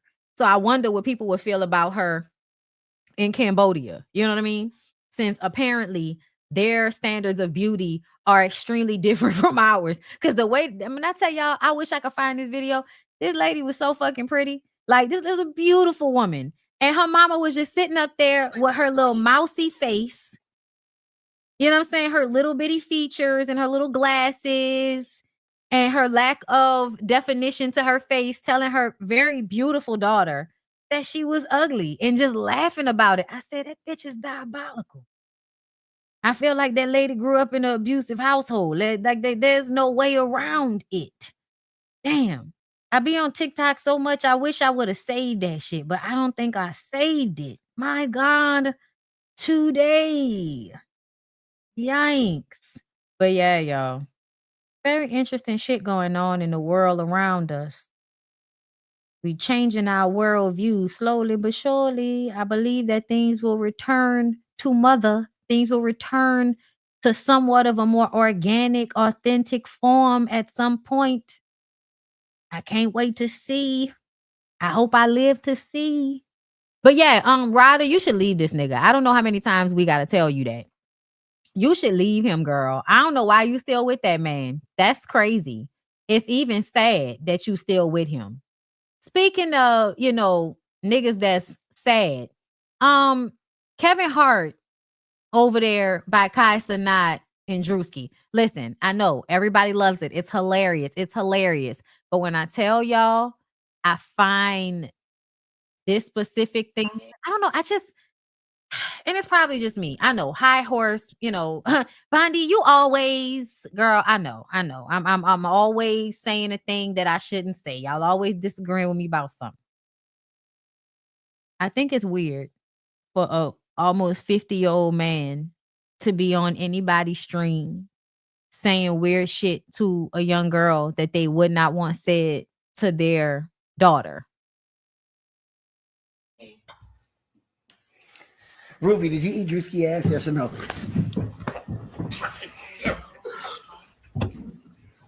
Oh my! Why the fuck would you say that? Why the fuck? Ruby, this is Kai. Hello? He got on the phone. Yes. Ruby, be honest. Did you eat? Just be honest or no? Kai, do I look like I do that? Oh, she did not eat your ass, bitch. I told you. She didn't eat your ass. I told you though. I told you. Hey. Okay. Okay. So funny, right? So funny.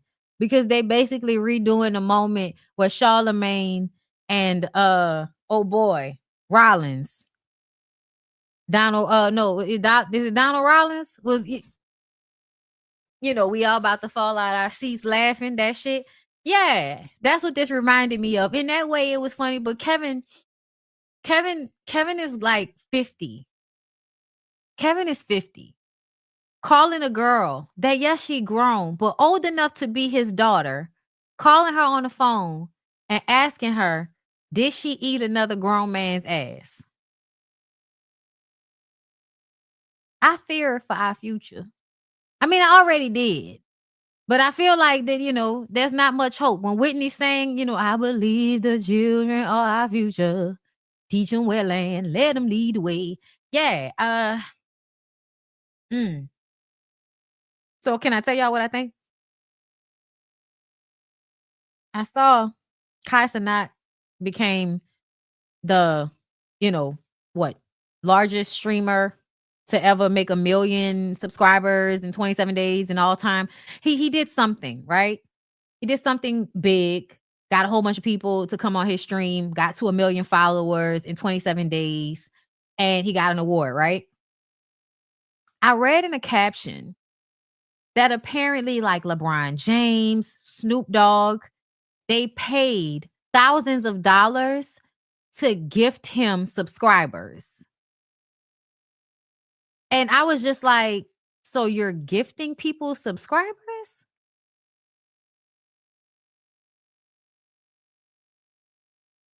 I didn't know that's how that worked. But I was just like, I know that Kai is grown. Kai's content is geared towards children. It's geared towards middle school, teenage age boys and kids. And so in my mind, y'all, and listen, I know that this could be a stretch. I know everybody loves to say I'm always stretching and listen, bitch, I'm limber, okay? But I think it's weird that grown adults are buying into Kai Cenat's streaming, situation. And the only reason I feel like that's weird is because when they come on there, they do weird shit. If the show wasn't always posting clips of weird ass shit, then I wouldn't have nothing to say. Kai is 23. Yes.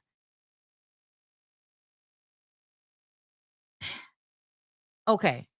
So y'all had a problem with the gay BCs because you feel like telling children vocabulary words is going to make them gay, and that's inappropriate. But you don't see the issue with grown adults doing shit on a stream that kind of low-key grooms young men and teenagers. Because if we're showering with grown men on Kai Cenat's lives, if Ray J comes on there and is with his dick hard, drunk and high out of his mind, and everybody's like, oh, it's just for clicks and views. Like, it's all funny. It's just so we can get money. That's all it's about. It's not really creepy. It's all trolling.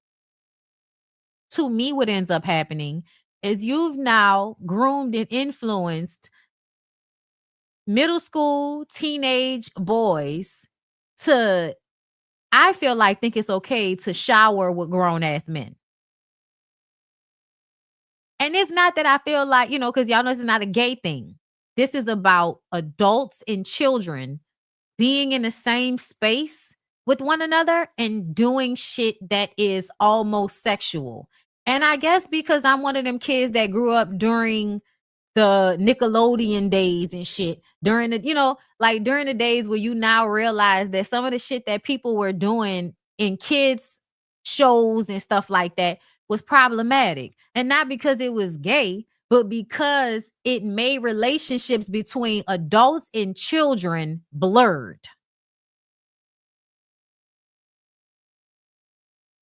Even Kaisa not being 23, he's grown, but his viewership being children. He's okay to make adult content, but we still have to take into account who's watching his streams. It's males. I make no differentiation in age group in that gender. And for your protection, you shouldn't. But when it comes to how these people are moving on social media and the money that is being put behind it, it starts to get a little weird to me when I see y'all grown ass 40, 50 something year old men playing around, wrestling, and all of this shit with these young 20 somethings and these teens. And it's supposed to look like, oh, it's all fun and games. And, you know, nothing bad is happening here. But yeah, it's weird to me. I'm not saying anything, but I'm just saying it's weird to me. It's something real weird about what's going on over there. Okay? And we'll just wait and see. And if I'm wrong, I'm wrong, girl. It's fine. I'm okay with being wrong. It won't be the first time.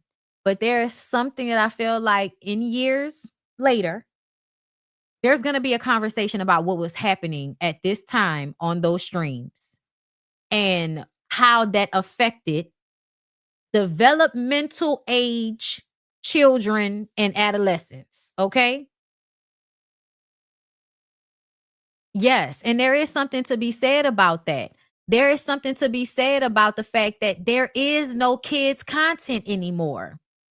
Not the way it was when we was growing up. When we was growing up, we had teen content. We had YA content. It might have been a little bit too adult sometimes, but essentially we still had a place to be children, to be in the interim. In 2025, they don't have interim. To me, what ends up happening is the kids are either going to be smart and they're going to be into other shit, or they're going to be, you know, falling into the Zeus network, falling into these streams that they're on stream all fucking day doing weird shit that normalizes, right? So the showering thing, y'all know that's something that Kai does on his streams apparently, is showering with other people. And it's done in a way that's, you know, oh, it's funny. There's a DJ, it's all glass. We can all see what's going on. And that's fine. But what I feel like it does is tell younger kids and teenagers that if somebody wants to take a shower with them in this same type of way, that they don't have to be weary of the person. See, they did it on Kai Cenat's show and they was just showering in their boxers. And then y'all, the way Ray J was up there, you know, I just want to shower with Kai Cenat. And then he said that shit on Cam's, not Cam, on the other one with the locks on his show. And I just was like, yeah, y'all, I feel like we're not seeing it, but yes, it's giving grooming in plain sight. It's giving grooming in plain sight.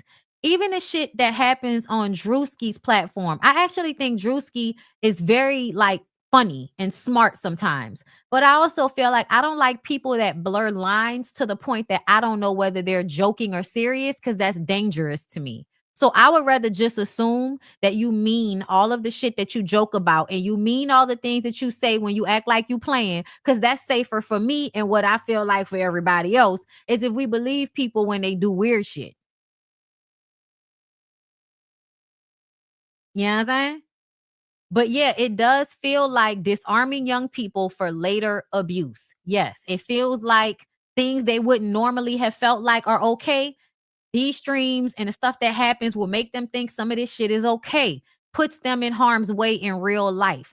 Just like not teaching your children what their parts are and not talking to them about sex. So they go out and they're around adults that tell them, oh, let's play doctor or let's play house. And now they have shit happening to them and they don't know what it is because you did not explain it to them in a way that they can understand. So now people can take advantage of them. To me, this is similar to that. And I'm not necessarily putting it on Kai, but there is something to be said about the people that are around, right? He can be this very kid-like figure and everybody wants to see him as clean and, you know, wholesome and all of this shit. But this weird shit is going on his streams. And the adults that are around him that are putting money into him, they want his audience. People don't put that type of money up for no reason. They want his audience. His audience is a lot of fucking kids. That is worrisome to me. Now that we know how children can be damaged long run by the things they entertained and influenced by. But I think for Kevin Hart to have a teenage daughter and to be a man of a certain age, I just feel like there's certain shit that you shouldn't play about and you should have like a level of maturity about yourself after a certain age. But I know I fail when I expect that of people. I've been told how I expect way too much from grown adult people that have daughters. Nah. Give me a second. Give me a second. I know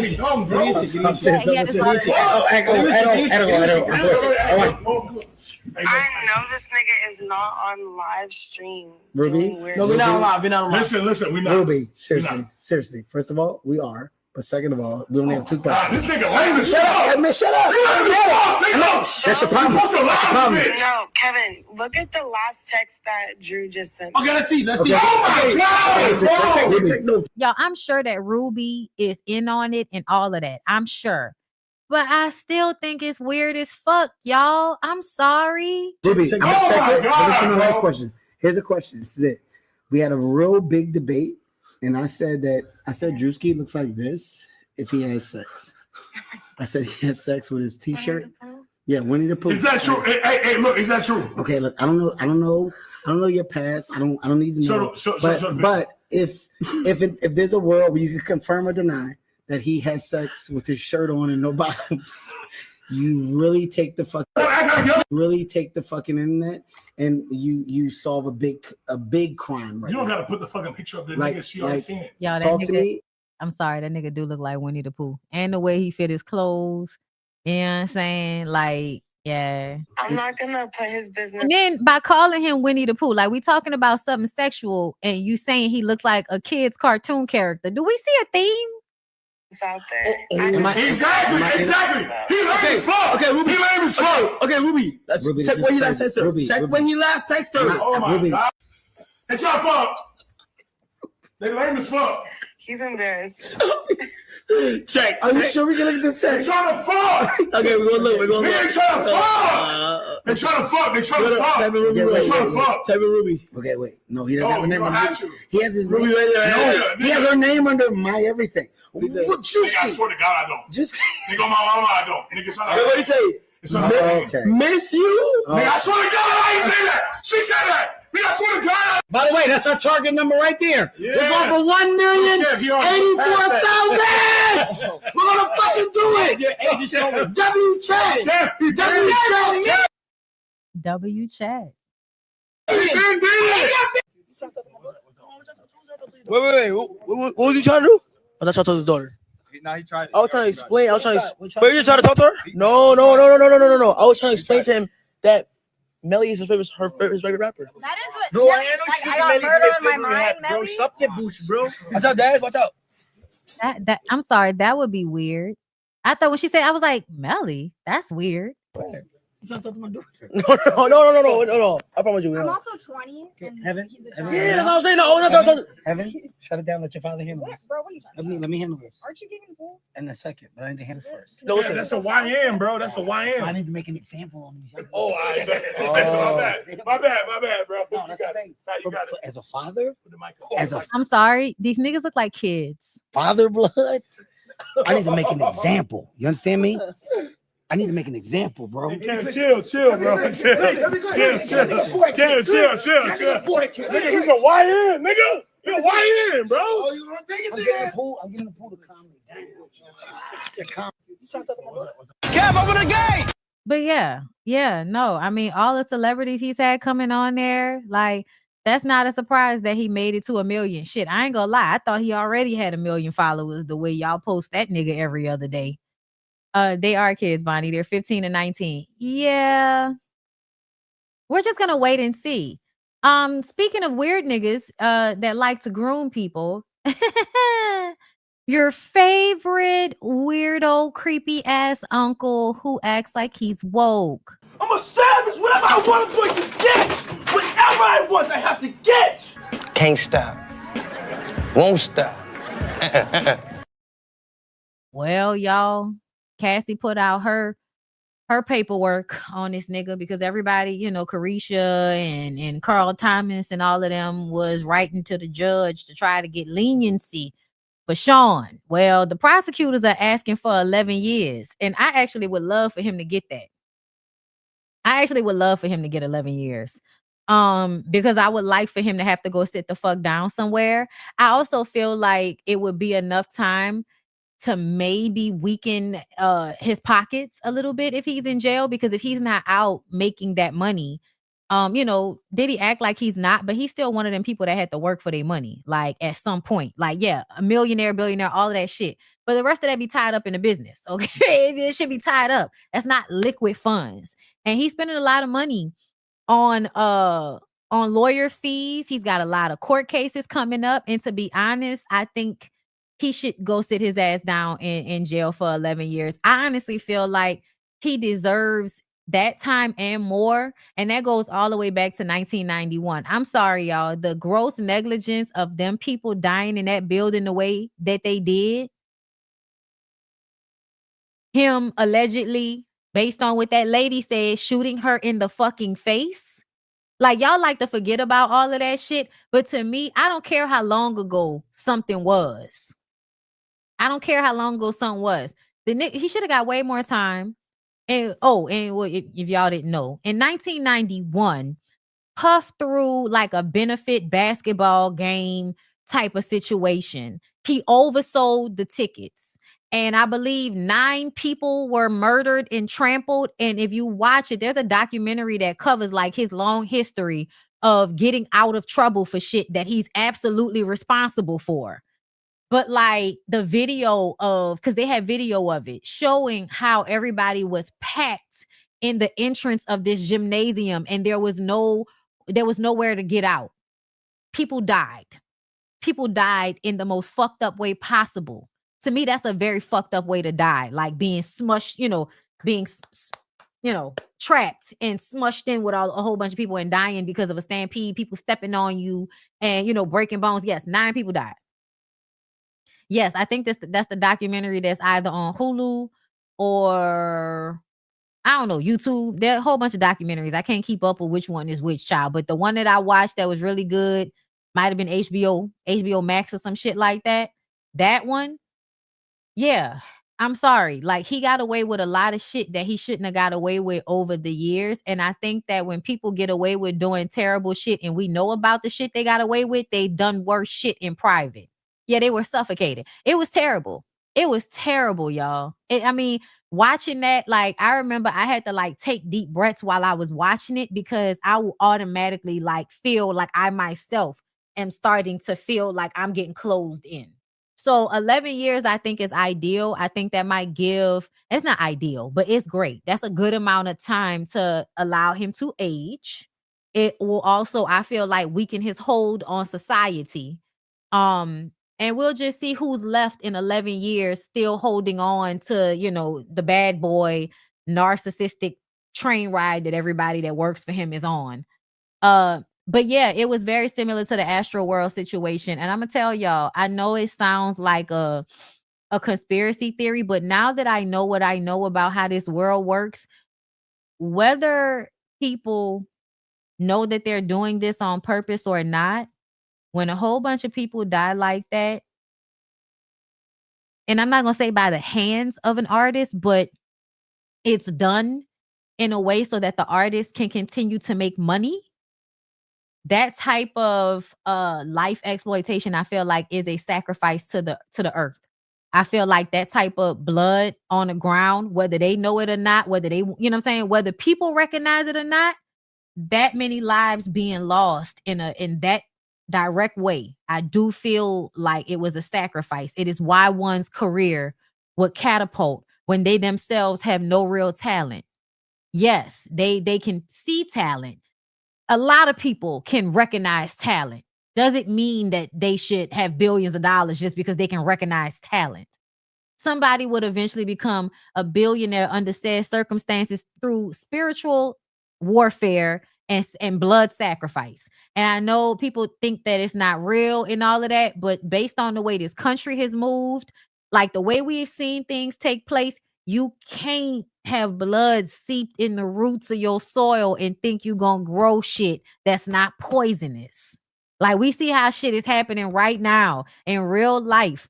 The fact that this country stole land, killed people, and continues to gaslight us about it, continues to gaslight us about what racism is, all of that shit, the continued of blood spilling in the name of whiteness and all of that shit, there will have to be some reaping. There will be some reaping. But when people do shit like that, it's so that they can uphold power, y'all. Yes, it's so that they can have power. Think about how many families that are rich billionaires, trillionaires now that own the banks and all of that. Guess what they were doing back in the day? Owning slaves. Blood sacrifice for your riches. Listen, y'all need to go watch that Netflix series I told y'all about, the fall of the House of Usher. The fall of the House of Usher tells that story in such a great way. Like, God. But let me read what Cassie said. Cassie said, I have been in a cycle of thought and then overthought writing this letter to you. If there is one thing I have learned from this experience, it is that victims and survivors will never be safe. Although I can hope for justice and accountability, I have come to not trust anything. I hope that your decision considers the truths at hand that the jury failed to see. For 4 days in May, while 9 months pregnant with my son, I testified in front of a packed courtroom about the most traumatic and horrifying chapter in my life. I testified that from age 19, Sean Combs used violence, threats, substances, and control over my career to trap me in over a decade of abuse. He groomed me into performing repeated sex acts with hired male sex workers during multi-day freak-offs, which occurred nearly weekly. I was forced into lingerie and heels, told exactly how to look, and plied with drugs and alcohol so he could control me like a puppet. These events were degrading and disgusting, leaving me with infections, illnesses, and days of physical and emotional exhaustion before he demanded it all again. Sex acts became my full-time job, used as the only way to stay in his good graces.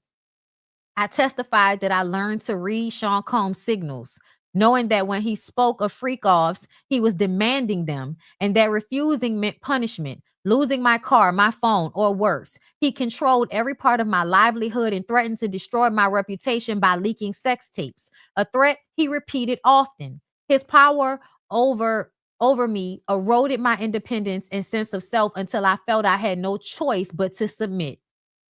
When he believed I had wronged him or was not sufficiently responsive, he also threatened people around me and those close to me, including my family.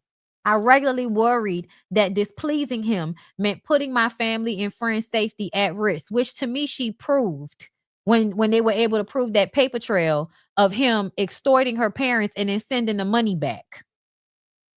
To me, that was, I can touch them. I can ruin their life. So do what I want you to do. To me, the fact that they were able to prove that should have got him, like, that was extortion. Why would you get off on extortion when there was a paper trail of it? And I feel like it has to be something going on behind the scenes, because I don't give a fuck what nobody talking about.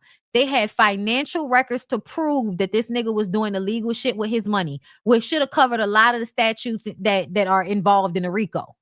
I don't care what nobody's talking about.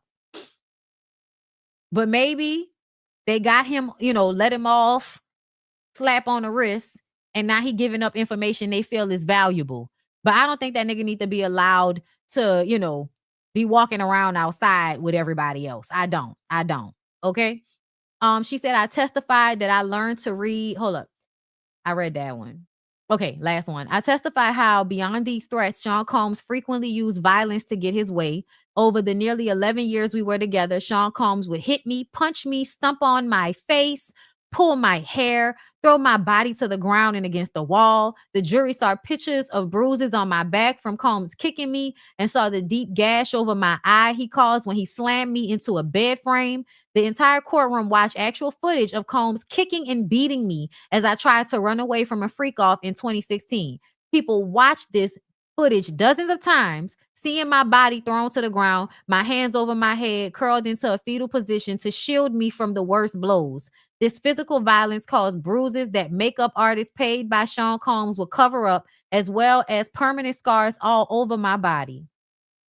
During my time with Combs, I was in a constant state of hypervigilance as I was always anticipating demands for sex acts or otherwise fearing retribution for any perceived slight. My descent into substance abuse was directly correlated with his increased control over my body, my money, my freedom, and my free will. I used those drugs to push through the horrifying sex acts he demanded and to numb myself to the physical pain and emotional turmoil I was constantly in.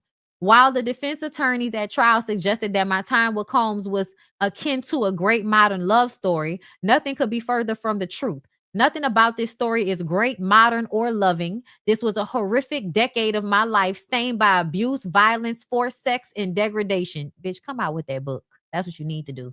I spent the last 7 years of my life slowly rebuilding myself, physically getting clean from the drug abuse Sean Combs forced and encouraged, and mentally understanding how to live with a seemingly insurmountable level of trauma. The horrors I endured drove me to have thoughts of suicide, ones I almost followed through on. If not for my family's intervention and urging that I seek professional care, I have been to rehab and I have taken part in dozens of types of therapy modalities to confront, compartmentalize, and cope with the horrific memories of sexual and emotional abuse I endured for nearly 10 years. While what he did to me is always present, I am slowly learning how to live my life free of the fear and horrors I endured, and in doing so, am fully devoted to my husband and my children. I still have nightmares and flashbacks on a regular, everyday basis and continue to require psychological care to cope with my past. My worries that Sean Combs or his associates will come after me and my family is my reality. I have, in fact, moved my family out of the New York area and am keeping as private and quiet as I possibly can because I am scared that if he walks free, his first actions will be swift retribution towards me and others who spoke up about his abuse at trial. As much progress as I have made in recovering from his abuse, I remain very much afraid of what he is capable of and the malice he undoubtedly harbors towards me for having the bravery to tell the truth. His defense attorneys claim he is a changed man and he wants to mentor abusers. I know firsthand what real mentorship means, and this disgusts me. He is not being truthful. I know that who he was to me, the manipulator, the aggressor, the abuser, the trafficker, is who he is as a human. Okay, something Carisha and all of her fucking fans can't seem to fathom and understand. Nigga not treating you better because he different with you, bitch. It's only a matter of time. Shut up. He has no interest in changing or becoming better. He will always be the same cruel, power-hungry, manipulative man that he is. When I came out with my allegations in my civil case, he flatly denied them again and again. It was only after actual video footage corroborated the exact words in my civil complaint that he issued an insincere apology on the internet. Thanks to the footage and my testimony, this is also something he will forever be associated with. For over a decade, Sean Combs made me feel powerless and unimportant. But my experience was real, horrific, and deserves to be considered. While the jury did not seem to understand or believe that I engaged in freak-offs because of the force and coercion the defendant used against me, I know that this is the truth, and his sentence should reflect the reality of the evidence and my lived experience as a victim. Reliving in detail the events and truths described throughout the trial, and this letter causes me tremendous emotional pain. I am trying with all that I am to move on. I hope that your sentencing decision reflects the strength it took for victims of Sean Combs to come forward. I hope that your decision considers the many lives that Sean Combs has upended with his abuse and control. I thank you for your time and attention. Cassandra Ventura Fine.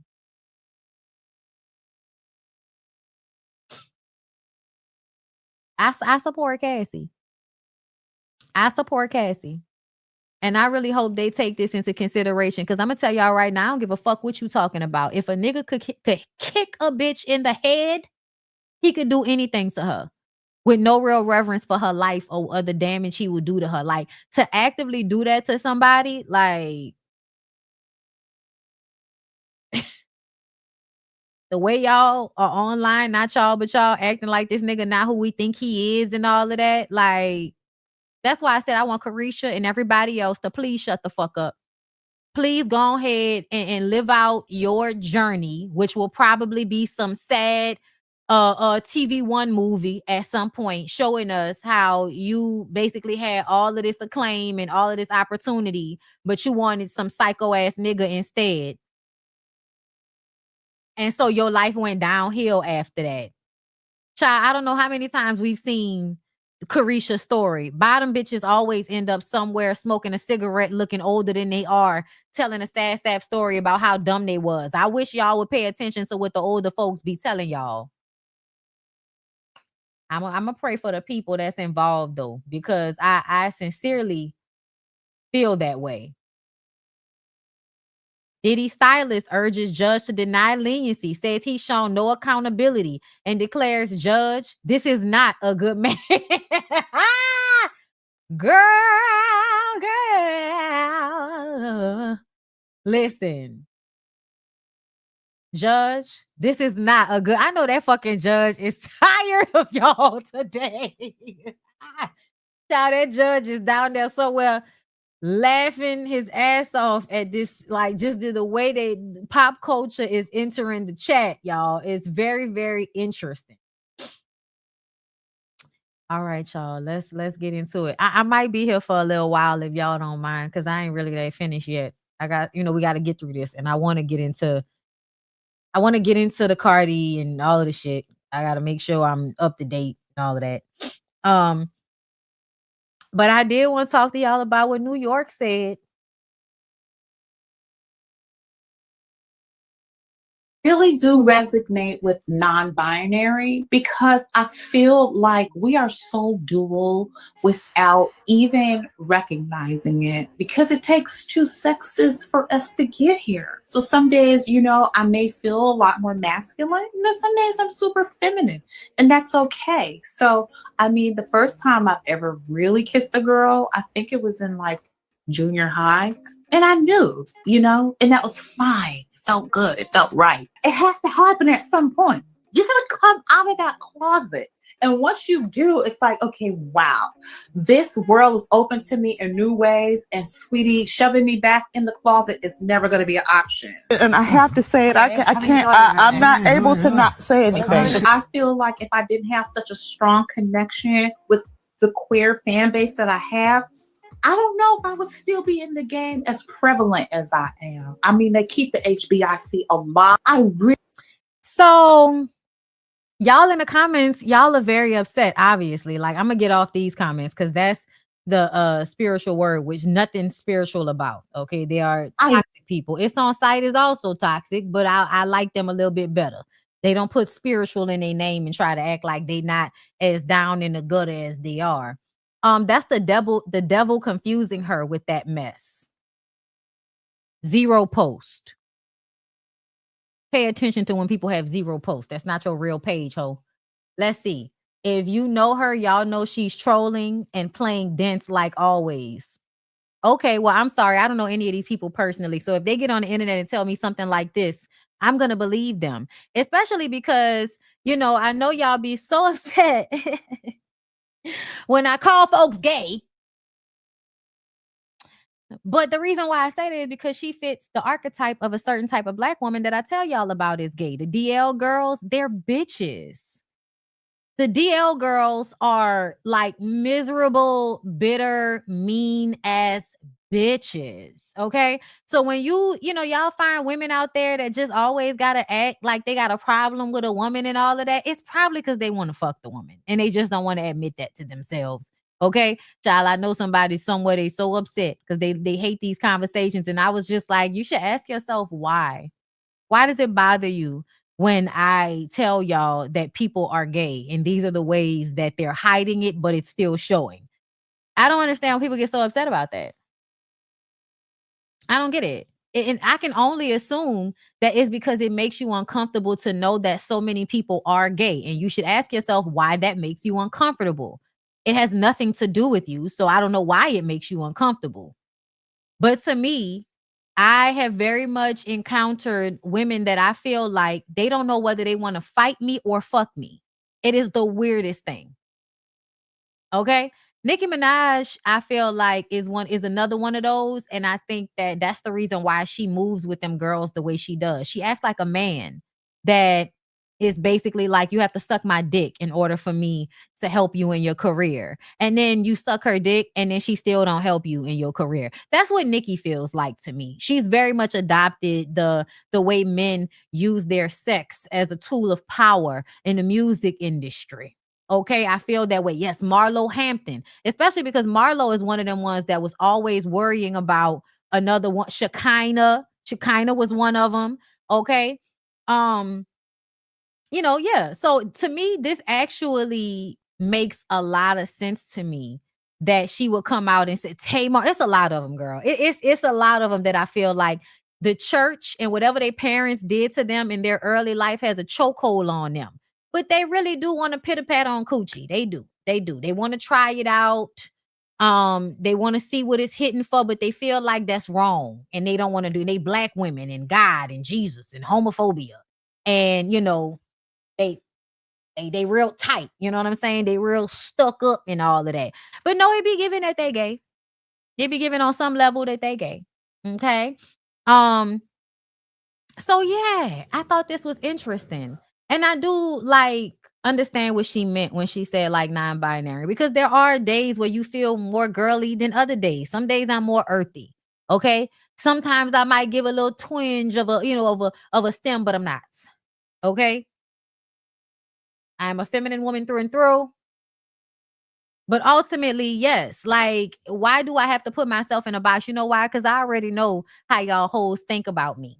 I know how y'all hoes think about me. And y'all always be trying to put me in some you a nigga box. And yeah, but not like that. Okay? Not like that. Okay? I'm tired of you straight hoes coming to me.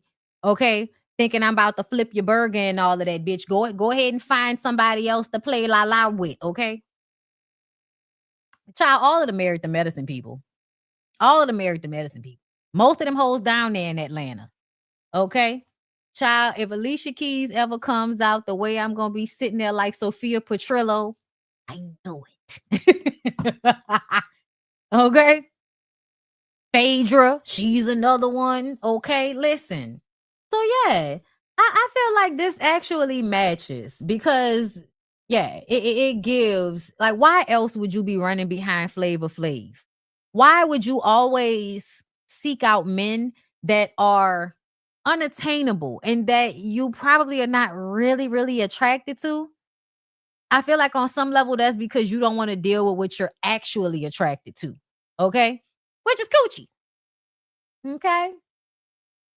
That nigga gay. Hey, nigga gay. Nigga gay. Nigga gay. Nigga gay. Nigga gay. When the daddy lies ahead of me. All right, y'all. Let's get into the Cardi and the Nicki situation. All right, these hoes is back at it again. And a lot of you Nicki fans, I'm going to tell y'all time is over. All you barbs out there that think we about to be arguing with you hoes, I'm not arguing with you hoes. I said what the fuck I said. I have said the same thing this entire time. At the end of the day, Onika Mirage is a selfish, self-centered male identified pick me weirdo bitch, extremely talented, a theater kid that was not allowed to be a theater kid. So now she wants to be a queen pin and a drug dealer's girlfriend. But ultimately, she's a weird theater kid. And she couldn't be who she really was. She used to play with her sexuality as well. You know, hey, let me sign your boobs and all of this shit. Right? Everybody like to play with the gay people and pretend like you bisexual and all that. Let them niggas tell you to play into that because that actually drove your fan base. Everybody forget how Miss, you know, oh, I'm for the people. No, she's not. No, a lot of these hoes be very, very, you know, these Caribbean people. Yeah, both of them, Trinidadian, Caribbean, Dominican. Yeah, homophobic. And they come to eventually grow out of that. But essentially, okay, Nicki Minaj is very much giving homophobic, and I can't stand when you hoes used bisexuality and used being attracted to women as a way of garnering support, because that's what she did back in 07, 08, 09. You hoes don't remember that. Okay? But essentially, Nicki Minaj, to me, came into the game. Everybody was basically retiring or going to sit their ass down somewhere. Trina wanted to be a socialite. Eve wanted to do movies. Like, everybody wanted to do something different. So here come Nicki Minaj. And she comes in as the rap missus, the queen of Young Money, aka, you know, hot boys, big timers, cash money. I'm from New Orleans, okay? So my connection is, bitch, New Orleans, hot boys, Lil Wayne, cash money, taking over for the 99 in the 2000. We get into 2007, 8. Now, Nicki Minaj, who went viral for Little Bitty Piggy and all of that, now she is picked up by Young Money and she's rapping with them and she's really good. And it's the best shit we've heard in years from rap bitches. Okay. We're all excited about it. We anticipating the first album. We listening to mixtapes. We listening to all of her and the Lil Wayne songs and her referencing Harry Potter. Bitch, she's on our wave. We're excited. And do you know what this bitch did? She went pop on her first album. And even though that catapulted her to a certain success, those of us that are actually hip hop heads, sorry, kind of pushed me away from you a little bit, bitch. And I'm somebody that could get with Roman's revenge. Roman. Is that the thanks I get for putting you bitches on? Is it my fault that all of you bitches gone? I was just saying, okay? And I can't tell y'all how many times I have heard her use that one line over and over and over again, that you bitches is her sons. Okay? You bitches is always her sons. Okay? She gonna get some bottles with some real pretty lids for it and shit. Okay, listen. I listened to this lady enough to hear her run out of metaphors. So when y'all be up here acting like, you know, oh, you just hate Nicki, you just don't, girl, shut the fuck up. Shut the fuck up. I stopped listening to Nicki after the Queen album came out. So anything that came out after Queen, I don't know nothing about it. Her fight with Megan Thee Stallion, bitch, what? Whack. It was whack. Megan ate. It was whack. I don't care. Argue with your fucking mama. Okay? And to me, her issue with Cardi, to me, it almost reminds me, because I don't know if y'all remember back in the day. I remember it was a meetup because they recorded it. It was a meetup of the first time I believe that Lil Kim and Nicki Minaj was in the same building together, and it was something that Cash Money had put together, right? They was cool at first. She walked, she's like, oh, I'm a huge fan, da-da-da-da. They were supposed to do a song together. I do believe that them niggas said, nah, you ain't about to do that, oh, y'all hoes is ganging up on the niggas. Y'all ain't about to do that. Baby, Wayne, Drake, all of those sexist, misogynistic fuck niggas that basically slutted her out on music. I ain't never really liked that shit. She used to let that shit slide. But the way Drake and Wayne would reference fucking her in their music, even though I feel like none of them fucked that girl, And I always felt like that was disrespectful. I was like, why y'all acting like that's not disrespectful for these niggas who's supposed to be her people? First of all, made her feel bad about her body to the point that she went and got that shit done to her ass, and she didn't need to do that, and she shouldn't have done that.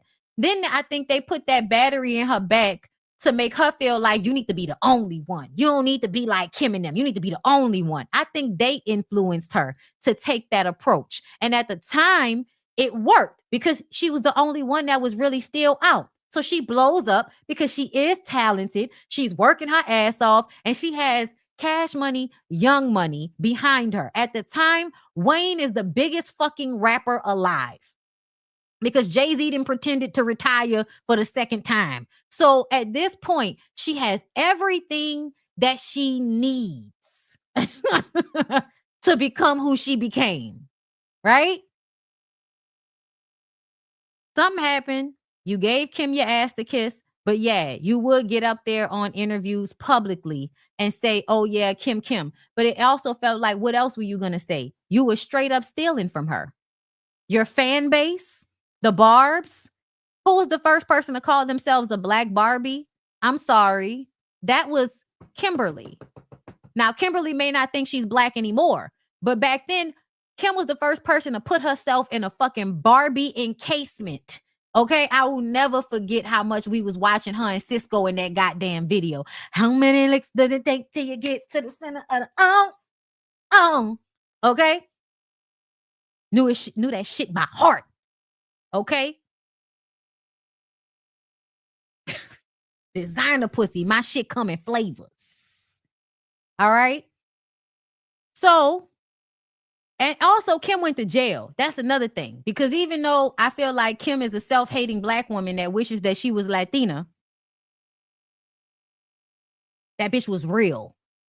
So she went to jail for a little while. Okay? When she came out, it was given, I'm not about to compete with somebody that I influenced. The bitch stole the pose from my album cover.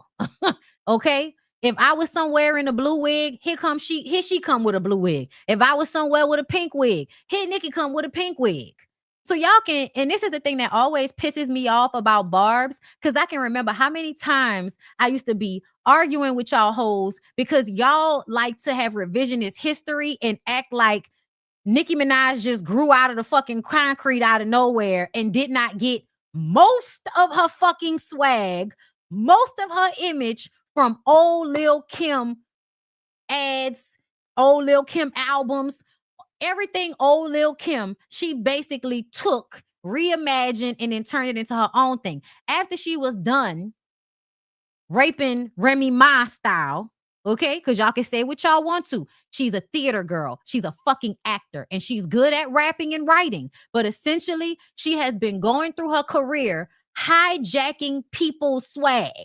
She did it with Remy, cause the bang. Oh, we gonna act like we don't remember the bang, the bang, the bang. Okay. And I even remember when Remy had the two-tone in the weave. Nicki comes out, Remy goes to jail. Okay, another motherfucker. This bitch just really, like, the stars were aligned. Everybody just went to jail, and it made it easier for her to blow up the way she did, because she absolutely came into the game on Remy's heels. Y'all be forgetting, Remy gave her some real street cred at the beginning of her career before she got to Young Money. Okay, so you stole Remy's swag, Remy go to jail. You steal Kim's swag, Kim goes to jail. Now you decide, what did Young Thug say? The white people. And I'm sure Wayne, with his, self-hating ass, baby, all of them, they put white people on pedestals. That's what they've learned. Okay, so they say you got to find you a white person to jack now. Who y'all think? Am I in poker face? Yes, Lady Gaga. Straight up stole Lady Gaga swag for dear God. And we all know Lady Gaga is, a jazzy, more talented version of Madonna. So it was, and other thing, I mean, Lil Kim was influenced by Madonna. So when everybody be acting like these people don't, they're not influenced by other people. Everybody's influenced by other people. Stop with the bullshit, okay? Because Lil Kim absolutely wanted to be rap Madonna. A lot of her style came from loving and watching Madonna, okay? So back to these two.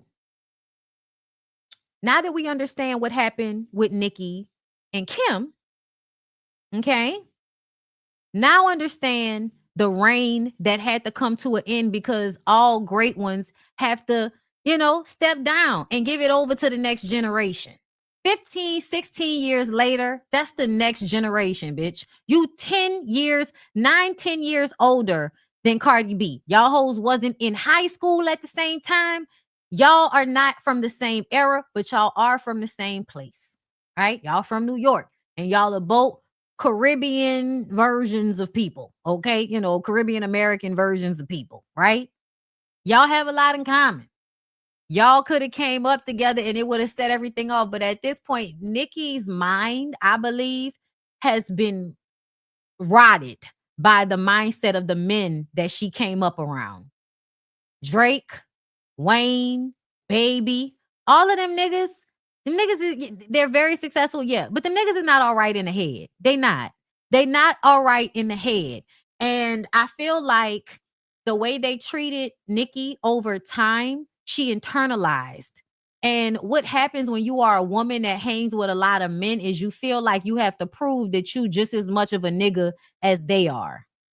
That's why Kim went to jail, because I'm not going to sell out. I'm not going to tell on y'all. I'm not going to turn state's evidence so I could get off. I know I ain't do shit, but I ain't going to tell on y'all because I got to prove that I got more, more integrity in this street shit than any of you niggas. That's why women do stuff like that, so they can prove themselves to the men.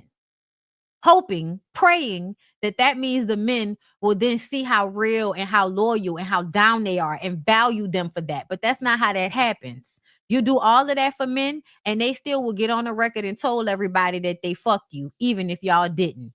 The way Drake handled Nicki Minaj was, to me, some of the lamest shit that I had ever seen in my fucking life. Y'all can say whatever the fuck y'all want to about that weird ass popsicle sucking, beret wearing ass nigga. But to me, he used that lady coochie to make him seem cool and threw a lot of innuendo in his songs to make it seem like he was fucking her. A lot of disrespectful shit. And if it were not for the fact that we were actually fans of Nicki and respected her, so when she said she ain't fucked Drake, we believed her. That could have been a lie. But to me, that was the beginning of me seeing Drake as the bitch ass, whining ass nigga that he is. Okay, I don't care about what none of y'all I know y'all love his music. Oh, he raised y'all. Last 10, 15 years of y'all life been Drake and Chris Brown. I know, I get it, but I don't give a fuck. I don't give a fuck. These niggas is grimy. These niggas is snakes. Okay. And now we get to this point where Nicki and Cardi meet up. I think they met up. Cardi is a fan of Nicki Minaj. Nicki Minaj gives her ass to kiss. They was cool at first, but like Cardi said, you wanted me to kiss your ass. That is obvious based on how whenever somebody aligns themselves with Nicki, they have to come online and argue with somebody on her behalf. They can't just like her and support her in private. No, they got to get their ass on the internet and make statements on her behalf. They have to not work with certain artists in order to make her happy. And that's weird, y'all. And I've been telling y'all that. That's the reason why she was beefed out with Megan, because she didn't want Megan to work with Cardi. That's weird, girl. We did a song together. That doesn't mean you could tell me who the fuck to do songs with. Like, that's weird, y'all. Akbar V, JT, and any other rap girl that has ever come online arguing on Nicki Minaj's behalf, they have all not gotten what they were owed from her, in my opinion. Okay? Cardi does her thing. Y'all can say what y'all want to say about her. Nobody's disillusioned. Everybody understands that Nicki is technically a better rapper. Yes. But I always use the example of Rihanna and Beyonce in this case. Beyonce is obviously a better performer and a better vocalist than Rihanna. But Rihanna picks great tracks. Rihanna picks such great songs, and Rihanna has a voice that may not be vocally that strong, but it is very unique. Her sound is unique to her, and she learned how to master it. That's why it doesn't matter that Nicki is a better rapper than Cardi. It doesn't matter, because at the end of the day, you had your time, you were great, but it's not your time anymore. And so you should put out projects as you see fit. But it shouldn't always be because you want to make sure you can keep your foot on the new girl's neck so that you can make sure she's not growing past you. Beyonce seemingly has never hated on anybody that came up after her. Also, Beyonce does not get online and respond to you hoes. And y'all can say whatever the fuck you want, but that's not about, oh, Jay-Z controlling her. No, bitch, that's about being a woman of a certain age. Coming up in entertainment in the 90s means that you have mastered how to handle your public image. If you were famous in the 90s, you know you cannot get your ass up on television or interviews and say any old thing. You know you can't get your ass on the internet and give people your entire life. Yes, media trained. Thank you. That's why Beyonce doesn't do shit like that, because Beyonce was famous in 1997, and people that came up and were famous in the 90s have learned how to do their art and then take their ass home. They don't get caught up in all of the fodder. They make the album, they put out the music, they tour, they do what they supposed to do, they go back home. They not online with Twitter fingers and shit, arguing with people 20 years, 10 years, 15 years younger than them. And it is because when you know who you are and when you understand that you are gifted, you are only really competing with yourself. You are only really competing with yourself. A. Marie, I don't know why y'all always feel like Beyonce did something to A. Marie. I don't know where y'all get that from. But I think people were always trying to make Beyonce out to be some boogeyman to other girls in the industry. Yes, she has had her issues with other women. But again, never has she come out on Twitter to argue with nobody about it. And if anybody blackballed them, it was Jay-Z, not Beyonce.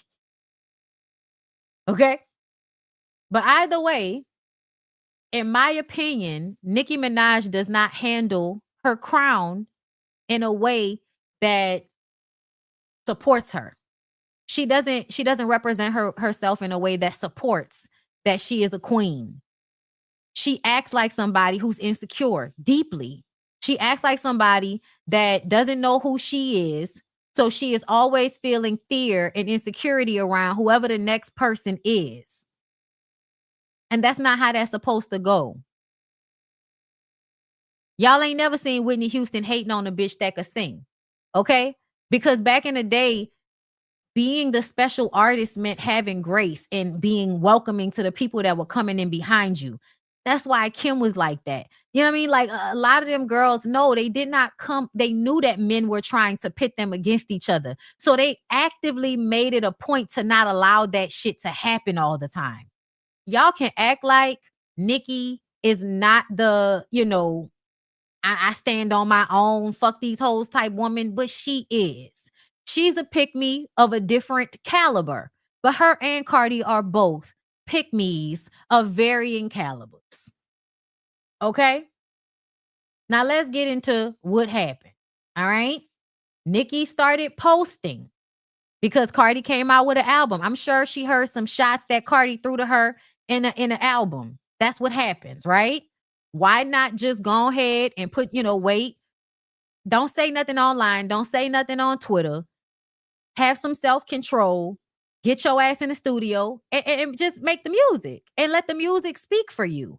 But no, you have to show us that you're really not in the mind to make it about the music. Because if you was, then you wouldn't be online arguing. You would just go and make the song. You would go in the studio right away, make the song in less than 5 hours, and then put that shit on the internet as an extra and be like, oh yeah, and I got an album coming out. Well, anyway, and it wasn't Magnet. Well, Cardi said she kept listening. She kept streaming Magnet. So it makes me feel like Magnet must have been about her. Okay.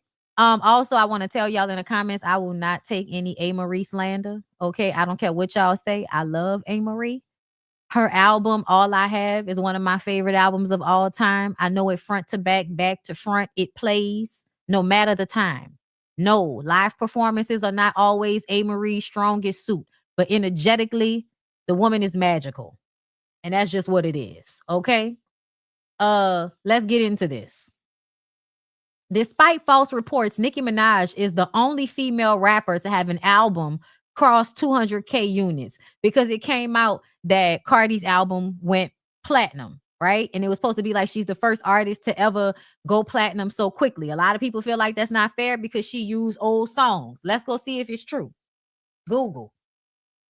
Is Cardi B's album platinum? Let's see. Yes, it is. Let's see how many units did it sell. Okay, so far. Am I the Drama album sales? Okay. Cardi B's album and I the Drama sold 200,000 album equivalent units in its first week, debuting at #1 on the Billboard 200 with 88,000 units from pure album sales. The remaining units were from streaming, totaling 145 million on demand. Okay, so she got streamed a lot. Her total first week sales were 200,000 album equivalent units, 88 pure units, 88,000. Also, people don't actually sell as much as they used to. So back in the day, people sold way more real records.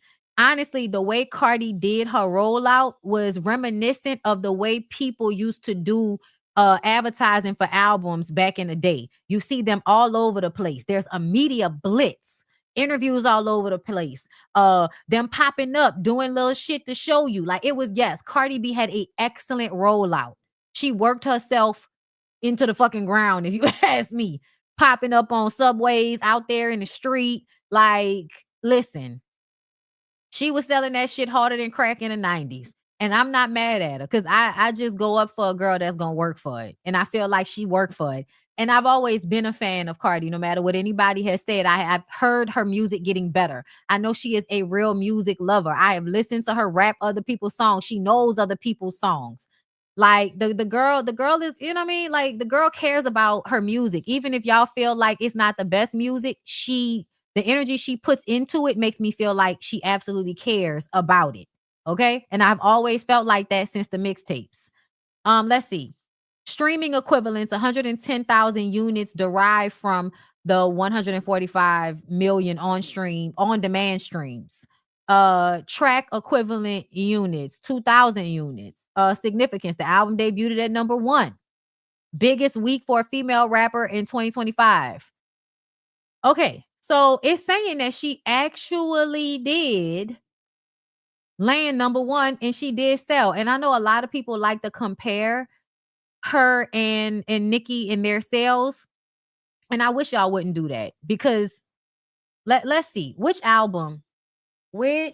Nicki Minaj album sold the most, because that'll tell me, right? Let's see. So Pink Friday sold 10 million units. Isn't that her first album? Isn't that her first album? So if the most sales was on your first album that came out, I don't know, 16 years ago, back before streaming, like if I recall correctly, like I just kind of feel like it's a false comparison. It's a false comparison to me. It's a false comparison. Like you actually sold real albums in 2010, right? Like streaming was not the same in 2010. And so streaming changed shit. So I definitely feel like And even like, period, like, y'all, nobody sells like that anymore. Like, in general, people do not sell like that anymore. Across all, across all the hip hop artists out there, it is very hard for them to sell the way they used to sell back in, back in the 90s and the early 2000s before streaming was a thing. So I don't even really like when y'all compare their sales. Like, so fucking what? But then y'all know y'all gonna be in the comments talking about, well, she the one that said she was gonna outsell her. Girl, so what? Like, you trying to outsell me when I didn't sold all of this? Girl, please have a good time trying. I'll see y'all when I decide to come back out. That's how I feel. You know what I'm saying? Like, I feel like if I was Nicki, first of all, I wouldn't be hating on nobody coming up behind me. So I probably wouldn't have been beefing with the girl in the first place. But at the same time, I'm not moving based on nobody else's clock. I'm not worrying about what no other bitch is doing. And I feel like Nicki be too worried about what other bitches is doing. That's just my feelings. No, streaming absolutely fucked it up for the artists. Absolutely. Because now they're not getting paid nearly as much as they used to, and they wasn't getting paid shit back then. 200K after 7 years is abysmal. I disagree. I disagree with that. I do. I disagree. I think that y'all want it to be bad because y'all want Cardi to be doing bad. They are comparing Pink Friday to Pink Friday too. Girl, what's on that album?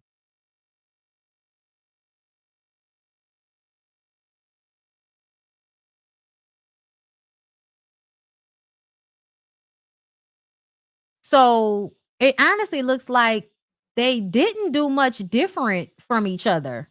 When you look at the Nicki Minaj's Pink Friday 2, so 228,000 album equivalent units the first week with 92,000 pure album sales. Cardi got 88,000 pure sales the first week and 200,000 album equivalent units. So I'm very confused about why y'all are saying that it's abysmal. Nicki's sophomore album sold more as well, Bondy. Well, yeah, everything sells better, like from the top on down, right? So Pink Friday 2 that's her lowest sales ever. Pink Friday had 10 million. Pink Friday Roman Reloaded had 10 million. They both had 10 million, give or take. So they basically sold the same amount. Then the Pink Print did 7.2. Queen did 3.2. And then Pink Friday did 2.6 million. So essentially, Nicki Minaj's has been going down over time as well. So I don't know why y'all are comparing the artists. Like, I just, you know what I mean? Like, Doja predicted to sell 70K and she has a pop influence. That's what I'm saying. Like, people don't sell like that anymore, and it is because of streaming. People don't buy actual albums the way they used to. We don't play CDs, y'all. A lot of you hoes don't have record players and shit. But yes, Nicki Minaj's album sales have been declining since her first 2 albums. And to me, Pink Friday Roman Reloaded was basically what? Some remixes and some new shit on the first album. It wasn't really completely new, if I recall. I can't remember, y'all. Because it's been so long since that shit came out. Okay? It's been so long since that shit came out. But essentially, I just kind of feel like if we're really going to compare it, what it tells me is that the person that's been selling music for longer is selling more, and that makes sense. But if we're comparing their last 2 albums, Pink Friday 2 to Am I the Drama, they did roughly the same, with Nicki doing slightly better. And guess what Nicki has? A 16-year head start and in a really, really crazy fucking fan base. And I loved Queen. I'm gonna just tell y'all, I love Queen. I think I was definitely on the Pink Print. Okay.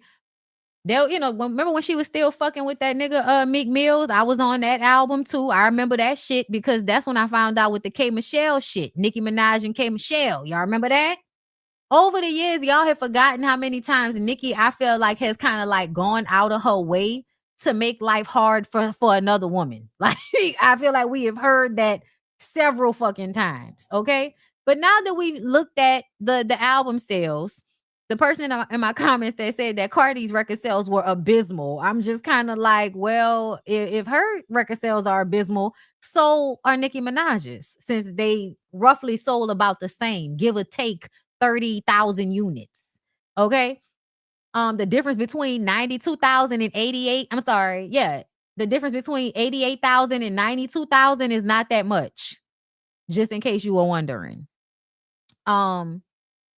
Nicki does seem to block other female artists. Yeah.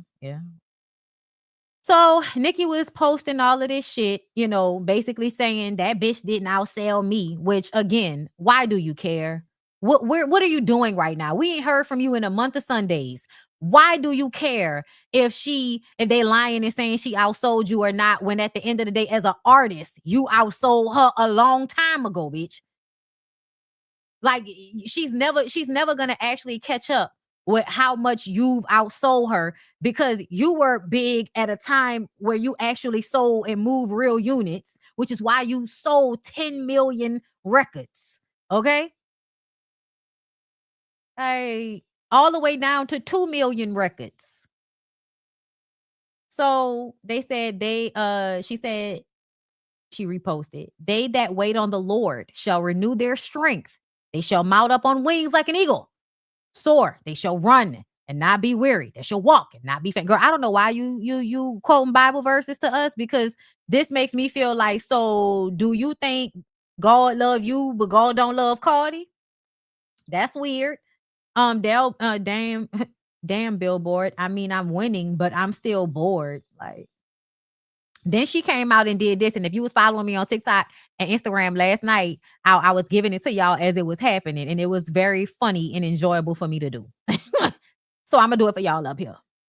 A, B, C, D, E, F, G. Pregnant play with his pussy. A, B, C, D, E, F, G. Surgery to look like me. Now, Nika, you almost died down in that hotel motel basement to get your ass plugged with all of that shit that makes you bad to watch live. That's crazy that you would say that. Tell the rat and tell Jay-Z, Rico fraud and perjury. Okay. Let's not forget the young lady is a writer. She's a rapper. Okay. Face 4.99. Y'all know that's because Cardi put her album on sale, and I guess that was so that it would sell more. Because I remember they were like, it's the same price as an Oscar Mayer. Like, girl, so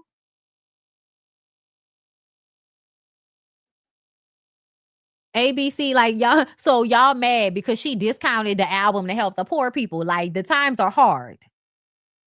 What we supposed to think? I figured her album was $5 somewhere. A, B, C, D, E, F, G, rap like Barney, still ugly, Barney B, heavy tonguey. Yeah, at this point, stop. At this point, stop. Why crows harass eagles? Oh, she really took it there. Now she posting eagles. I guess she's saying that Cardi is a crow. Girl, I guess, girl, bye. Girl, I don't have time for all of this. This is too much. This shows way too much energy to me. This is why do these birds look high? I don't know what's going on. But this seems like a lot. I'm not reading all that. Never provoke a writer while they're, I guess, writing. I don't know. She want us to believe that she was already writing something. Girl, I guess you was already in a studio and just decided, oh, girl, she's talking about me. I'm already in here, girl. But we ain't heard no record from you or JT.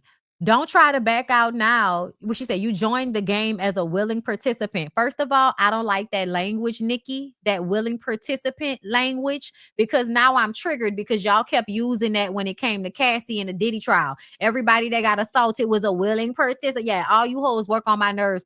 Stop telling me about willing participants. Shut the fuck up, everybody. Okay? Don't try to back out now.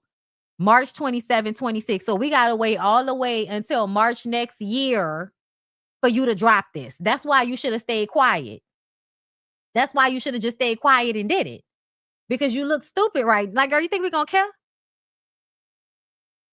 Rock bottom nation, rock inflation, Rico nation, you failed. Let the reindeer games begin. We win again. I don't know what we winning, but to me, if we ain't seen your fucking ass on the internet in a long ass time, but this is what made you come to the internet. Then Nicki started posting, AI images of Barney, right? That like Jay-Z with a pink wig on, holding money and crying. Really looked like Mayor Eric. What's that mayor in New York? That's what that looked like. Nicki said raw dog and pregnant with the fourth baby, Barney BBV, HPV, allegedly. Girl, fuck y'all, okay? I had HPV. I wasn't being no hoe. They didn't get me the vaccine. I ain't know. I went to the doctor. They didn't tell me. I called it straight. Okay. Cardi B is now the only female rapper in history to debut her first 2 albums at #1 on the Billboard 200 chart. Well, there's that. Cardi B said, I have been hearing Juvenile's new music. And yes, the problematic in New Orleans bitch in me is loving it. Do you hear me? Damn, she was streaming Magnet hard as hell, huh? A, B, C, D, E, F, G. Your man have to snatch pussy. Pussy tastes like honeycomb. Yo, bro be touching 12-year-olds. Cocaine Barbie. The power I have making these bitches come out of rehab every time. Go to your fucking room. Nothing more annoying than a bored bitch. You must have missed me, huh? Crazy. Now kiss my feet. I don't know why you telling her to kiss your feet. That's weird. But it's definitely giving she missed you. It was funny. And when I had read it the first time, I was like, you don't want to go back and forth with Nicki Minaj. But now that I'm reading it, I'm like, okay. I don't know. I think we should all stop rapping via tweet. You not up to date on the real beef, Bondi. Oh, I'm not? Please inform me, am I? Tell me, what's the real beef? What's the up to date real beef? Let me know. And then she said, nah, because I was really baking ribs and making blondie brownies. And here come this bitch bothering me on a damn Monday. And that's her brother. That's Nicki Minaj's brother in a pink wig. If you gonna put Jay-Z in a pink wig, I'm gonna put your brother in his mugshot for assaulting that little girl. I'm gonna put that. Okay. All right, now, this the third tweet talking about my pregnancy. Like you wasn't going to different fertility doctors because you couldn't reproduce from all them perks scrambling your eggs. Not allegedly. Lord protect my babies. We're going to hell on each other when we start to fight over whose coochie makes babies. Whose nigga is more gay. Whose nigga is not a predator. Girl, all in all, the hoes is going out bad. Cardi said, why you keep bringing up my album? It's not the gag that you think it is. You've been in the game for 16 years. You need to compare yourself to your peers that started around your time. Rihanna, Taylor Swift, Drake. Those are the numbers you need to be competing with. But you can't because you're doing lower than all of them. I was in high school when you came out. What the fuck is you comparing yourself to me for? Nah, because I was really baking my ribs. Like, okay, like, listen, Cardi was right, y'all. I'm so sorry. Like, she was absolutely right. Why are you comparing yourself to me, bitch? You had a 16-year head start. And then JT joined the chat because she bored. Apparently, whatever record that she did, she can't put it out yet. So I guess, instead of just going in the studio and putting something out, we just gonna come back to Twitter and start arguing again. That bitch home, hold up. That bitch home ugly and mad, no celebration. I would have been breakdancing right now if I was number one, but she knows she lied. From a person that ain't never been a number one or nothing. Beautiful girl, though. Just, beautiful girl.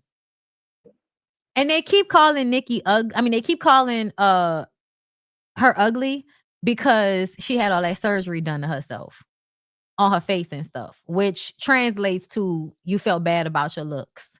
You felt like you wasn't as pretty, right? That's why they keep calling her ugly. Not because she's actually ugly. Everybody knows Cardi is not ugly.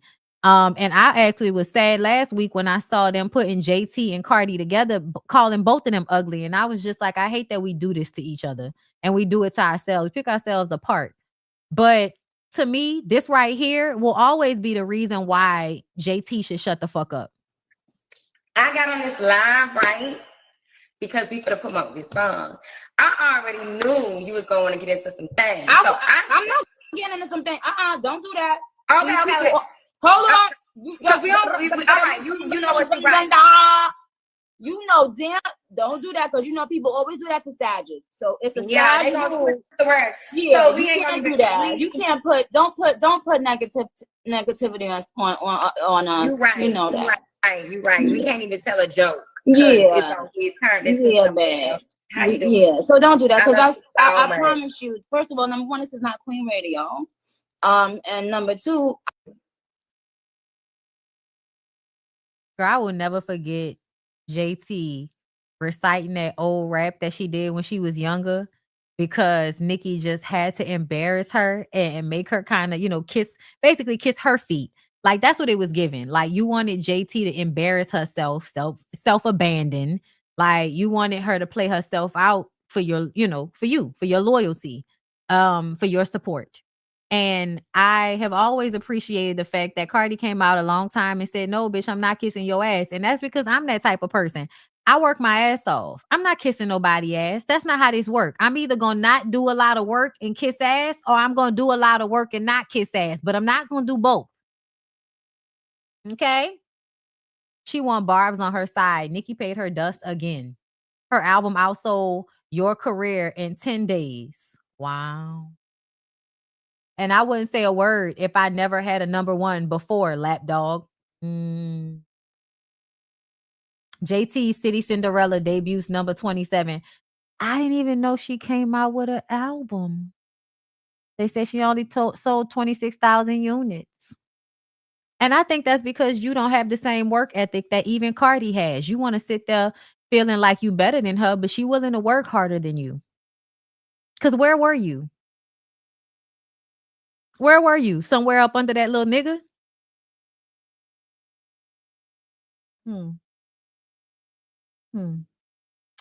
And then Kelly Rowland posted Cardi B's latest album achievement with her Instagram story. To me, this was that bitch said something about my sister Beyonce, because y'all know the last time Nicki was on the internet, she was talking shit about Beyonce, right?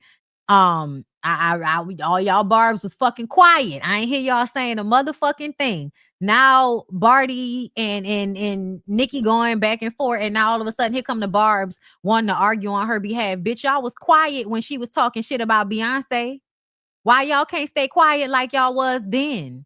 Remember when she got online and started talking shit about Beyonce and y'all just stayed quiet? Y'all didn't say nothing? Barbs, y'all remember when that happened? I wish y'all would do that again. But this is very much giving Kelly Rowland. Kelly Rowland was like, I'm going to make sure I support Cardi because I like her, but also because that bitch she competing with, that's saying her record sales aren't real, that bitch played with my sister. And I don't know why you would ever do that. That's what this is giving. Yeah, I like her, but I'm also going to do it because, bitch, you say something about Beyonce, and I don't know who the fuck you think we are. Okay? But we not them. JT said, this is really sad how people speak on people behind the scenes. This was a response because, and we're going to get into, because JT and Hennessy started going back and forth. So I want to get there first. Because once JT jumped into the chat, then Hennessy jumped into the chat. What that's that? Girl, it's so, here you go, right? JT jumped into, JT said something. Hennessy said, hating jealous ass bitches. Ha ha. And JT said, your sister been starting since Kim Barbie was breaking down those weak ass bars to Players Prayer. Ho, nobody jealous but your sister who promoted Rick in several songs because what would that say? I don't know what that say, y'all. Because I put it on my delusional ass bitch. I don't know, girl. I hate when they be like, we grown on it's on site. We fucking grown. Like, why y'all always blanking shit out? And then they be blanking out dumb shit. You know, like ugly. Bitch, ugly is not a bad word. Stop playing with me. Just like a Spanish girl to think a black girl is jealous. Bitch, your sister gives baby fat jacket in the summertime to hide a pregnancy in Team Jordans. Jealous not. That was very accurate, JT. That was very, very accurate. But I still think that you jealous because she did outsell you regardless. And even though y'all are both pick-me's, she didn't let her pick-meism stop her from making her music the way you and your friend did. Okay. How can people pick on Miss Dangerous? I'm in a fitting, hold tight treadmill. Be right back. Girl, what? Hennessy said, damn, you watching the whole family. Cause what about this tweet made you feel hit? Bitch has been paying. So basically you added her. She wasn't even talking. She just said hoes was mad. You don't know who she talking about. You don't know who she was talking about, what she was talking about. But here come you. And that's why I'm saying y'all hoes be telling on yourselves because y'all know how to shut the fuck up. Why am I like interjecting myself into somebody's tweet that they putting out there unless I'm worrying about them. And now I won't argue with them. Like you watching the whole family? Because what about this tweet made you feel hit? Bitch has been paying you dust, you fucking weirdo. I bet you do got a diss. That's why you been picking at my sister for 2 years. Been dying for this moment. My God. Hennessy said, it's your 4th time bringing up race. Here you go, trying to race bait. What is your obsession with race?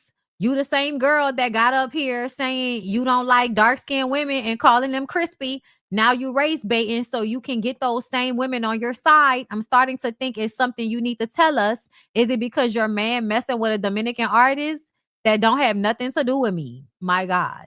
Now they saying that man cheating on her. I mean, well, duh. JT said, ho, shut up. And ask your sister why she started this whole thing calling me a lapdog over a damn feature and congratulating another artist on their first top 10. Jealous, entitled, fucked out ass hoe. Wow. Honestly, JT, yeah, you did do good right then, girl. You did do good. And when you was talking about, the jacket covering up the pregnancy, that was the visual was very accurate. Okay.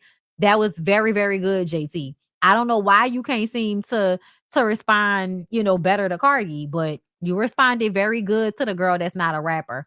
And then she continued on. She thought she was cute at the courthouse, laughing my ass off. Why she ain't put that Chipotle bowl cut cover edition? Fraudy B.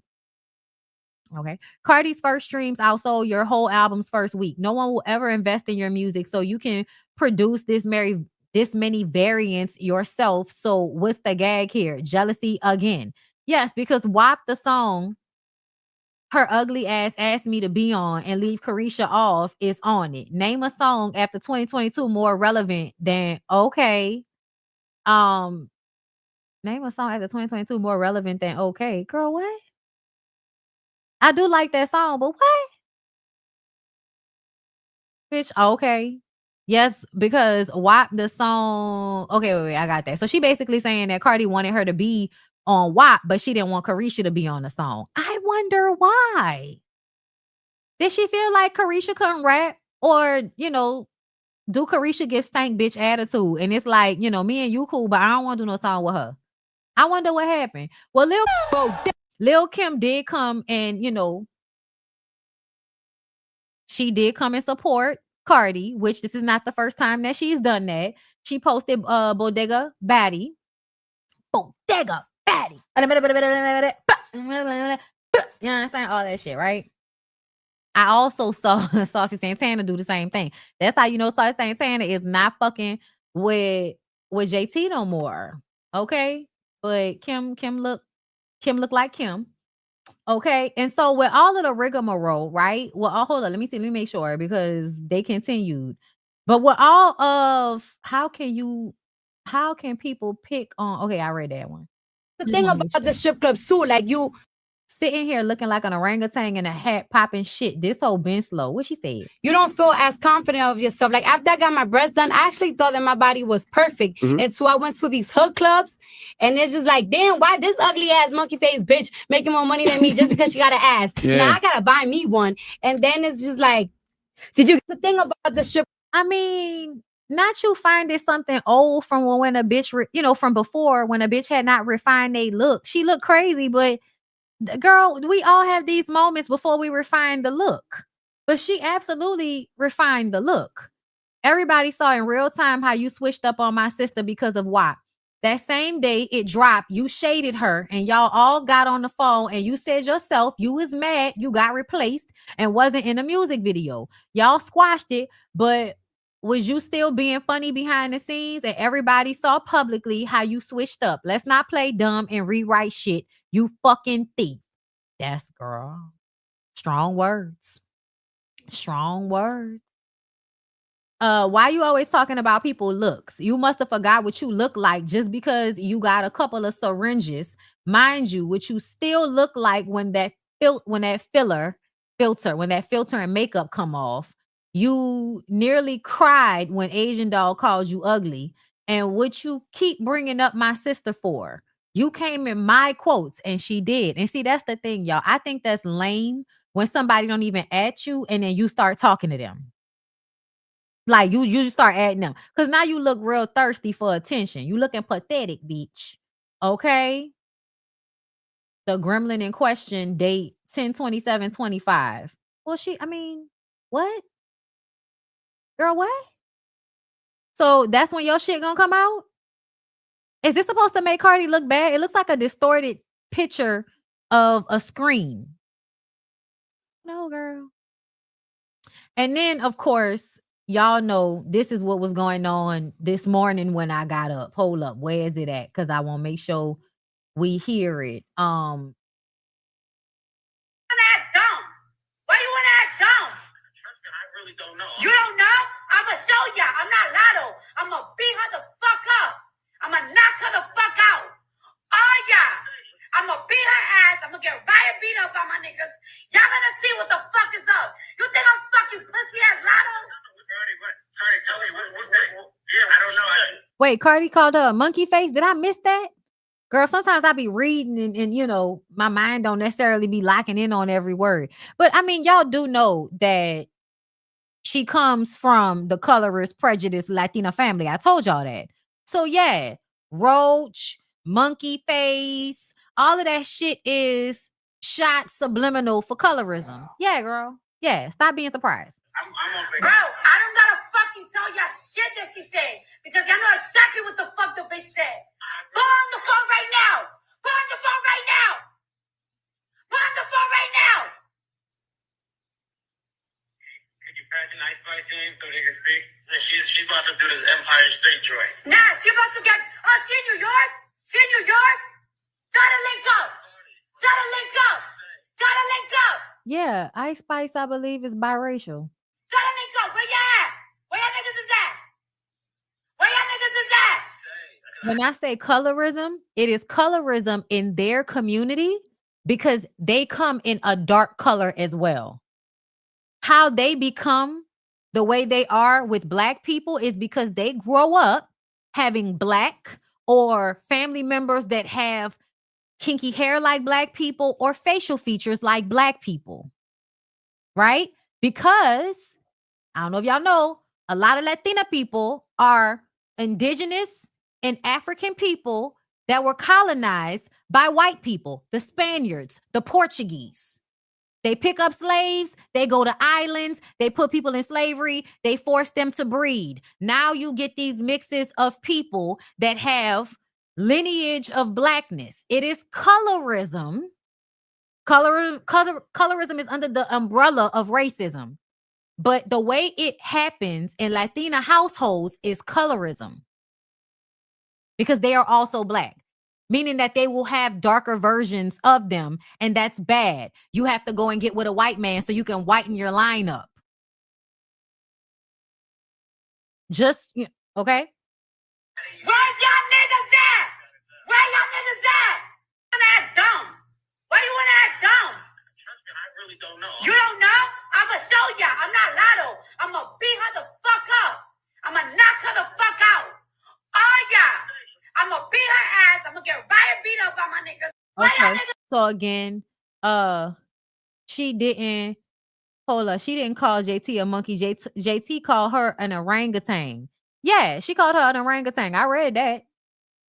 I don't know what everybody was talking about in the comments. They said I missed it, but I read the orangutan part. And I don't know what y'all Bonnie, they are striking channels for what.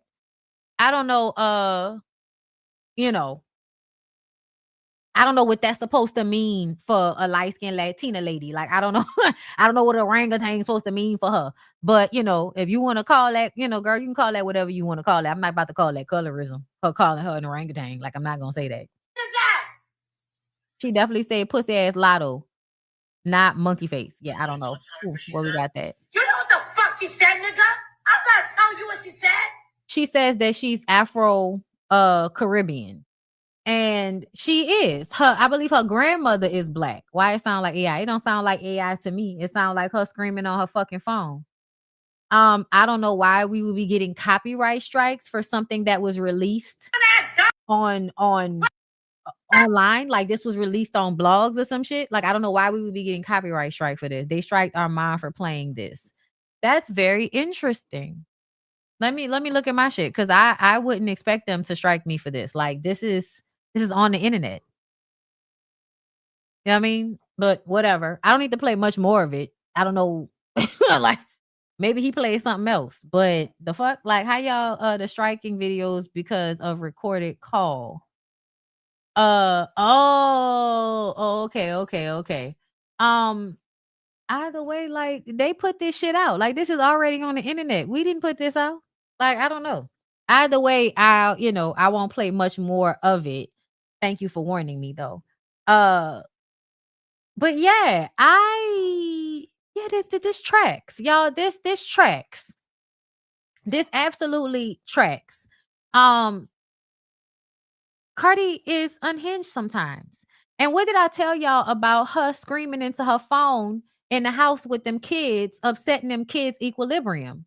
I said, if you move like this with the Offset situation, she was always screaming. Cardi isn't black at all. I don't know what you mean at all. She absolutely has a black grandmother.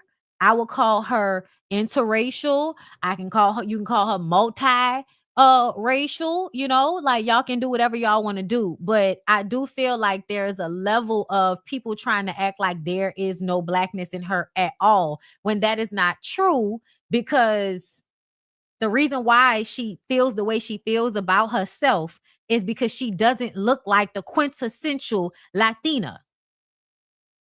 You know what I'm saying? All Dominicans are not black. No, they're not.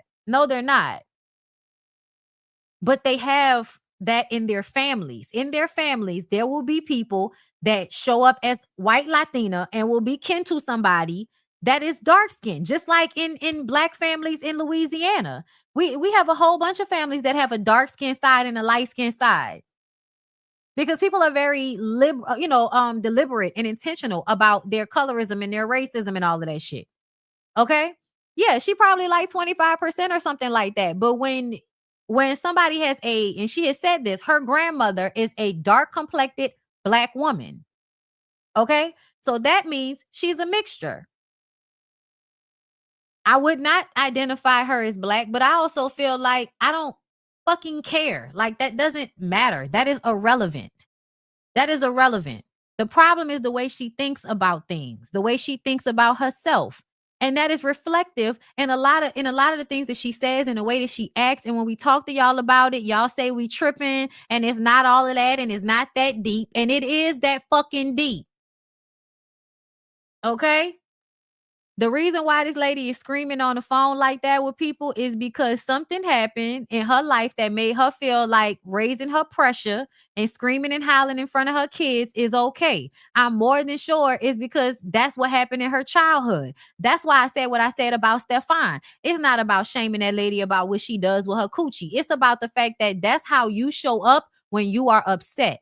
And if you don't know how to handle your shit when you're upset around them kids, then yes, you are going to slowly but surely traumatize and fuck up their little central nervous systems because you always losing your shit, screaming and hollering and threatening to beat somebody's ass and possibly going to jail. Y'all don't want to talk about it because y'all love Cardi so much, but that's a lot of degenerate, ignorant, immature shit for her to still be doing at this age.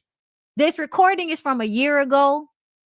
But ultimately, a lot of people move like that. Black people, Latino people, white people, a lot of people move in a way where they feel like all of their anger, their vitriol, it doesn't affect their children. It does. It does.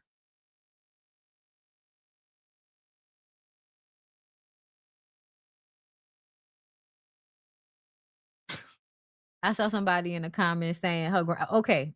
Well, if you think with her hair texture and her facial features that she has no African lineage in her bloodline, you are blind. And that's also, if you are Dominican and Trinidadian, that would tell me that your family comes from an island that had Aboriginal people that were dark, and then influx of slavery, bringing people from the continents of Africa onto those islands. They're going to mix, and then they're going to mix with the colonizers. That is how you get entire populations of Dominicans and Puerto Ricans and Trinidadian people. Their populations stem from different ethnic groups coming together because of slavery.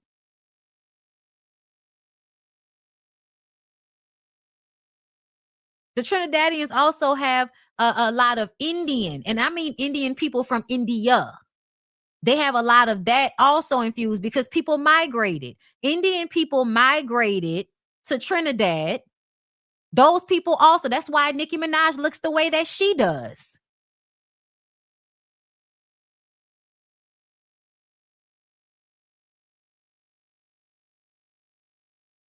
Cardi lied about being, girl, it doesn't even matter. Like it does, like whatever y'all think, oh, she lied. I can look at her face. I can look at the texture of her hair. I can look at how her babies came out. And I can tell you, no matter what y'all are talking about, the lady is not 100% white Latina or whatever the fuck y'all think that is. Please, please go read some history books. Go understand how these people become who they are today. It does not happen by itself. It happens through forced labor of slavery, migration, colonialism.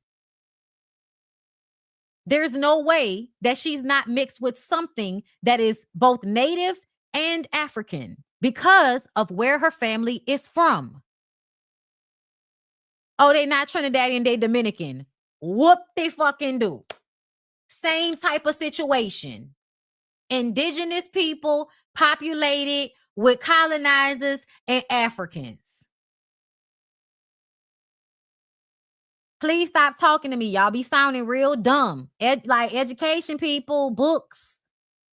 Go read something. Get out of my comments arguing about dumb shit. Ice Spice, new Cardi B and Stunner Sandy disc. Girl, you can't rap, so I don't know. We'll see how it all turns out later, but you can't rap. I'm not gonna argue with you. Cardi speaks out after mentioning Lotto and leak phone call.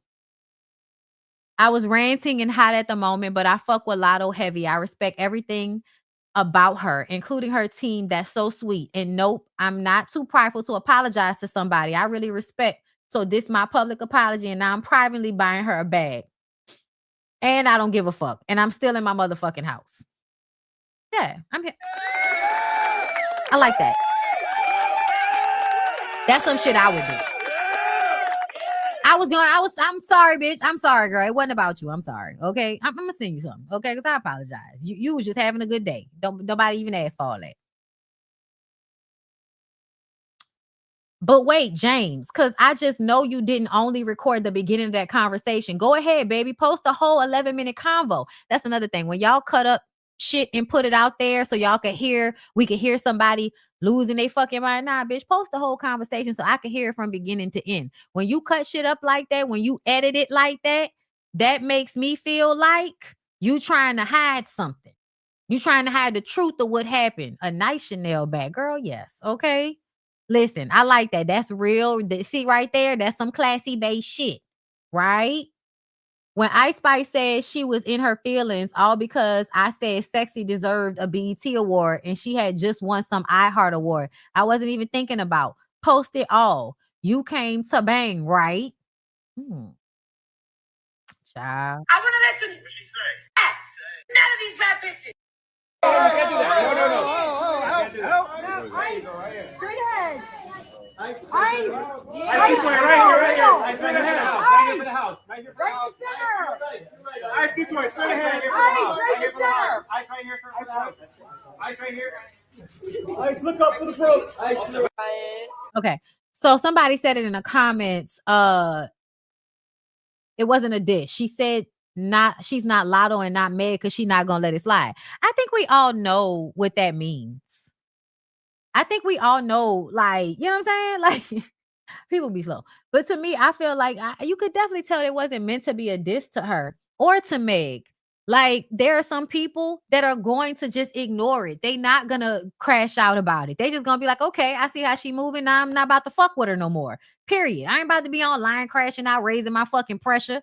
And there are some people that feel like that's how they need to handle situations. That's their fucking business.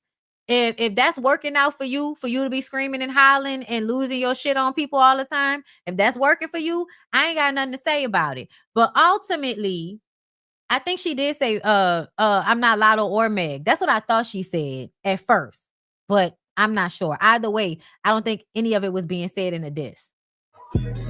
And now I'm scared to play the audio because y'all said everybody getting copyright strikes and shit. So I'm not about to play it. Okay.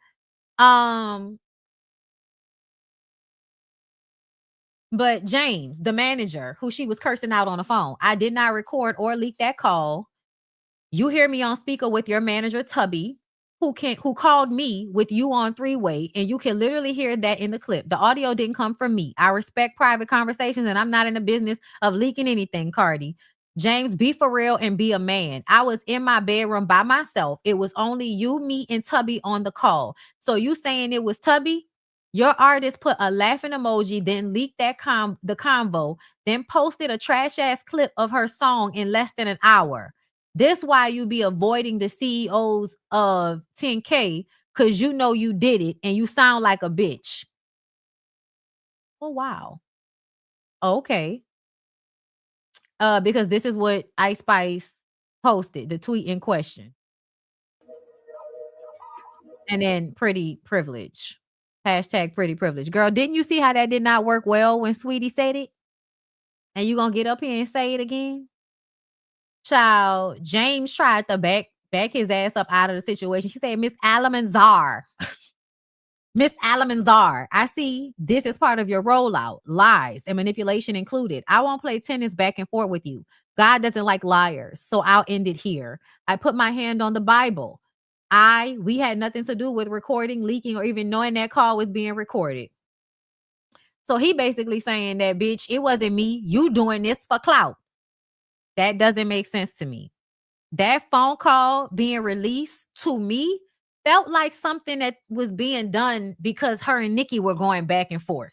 Because the narrative that came out with that call was see how she's screaming. See how she's screaming on Ice Spice. Y'all see y'all always talking about Nicki not a girl's girl, but she not a girl's girl either. Yeah,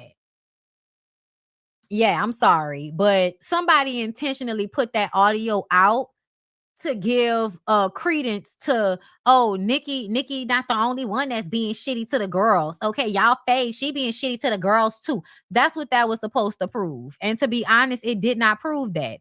So I don't care what nobody talking about. I don't think that Cardi had to do this. She just finished going back and forth with her and Nicki last night. And then Hennessy and JT, like the conversation is continuing. At the exact same time as all of this shit is happening, Offset is somewhere with the kids, posting the kids and shit, being an Instagram daddy. The lady did not need to fight with Ice Spice manager in order for clout and record sales to take place. She was already in the news cycle, to be clear. We didn't actually need this. So to me, it doesn't even make sense that Cardi will put this audio out. To me, it only makes sense that Ice Spice put it out or you put it out. That's what makes sense to me.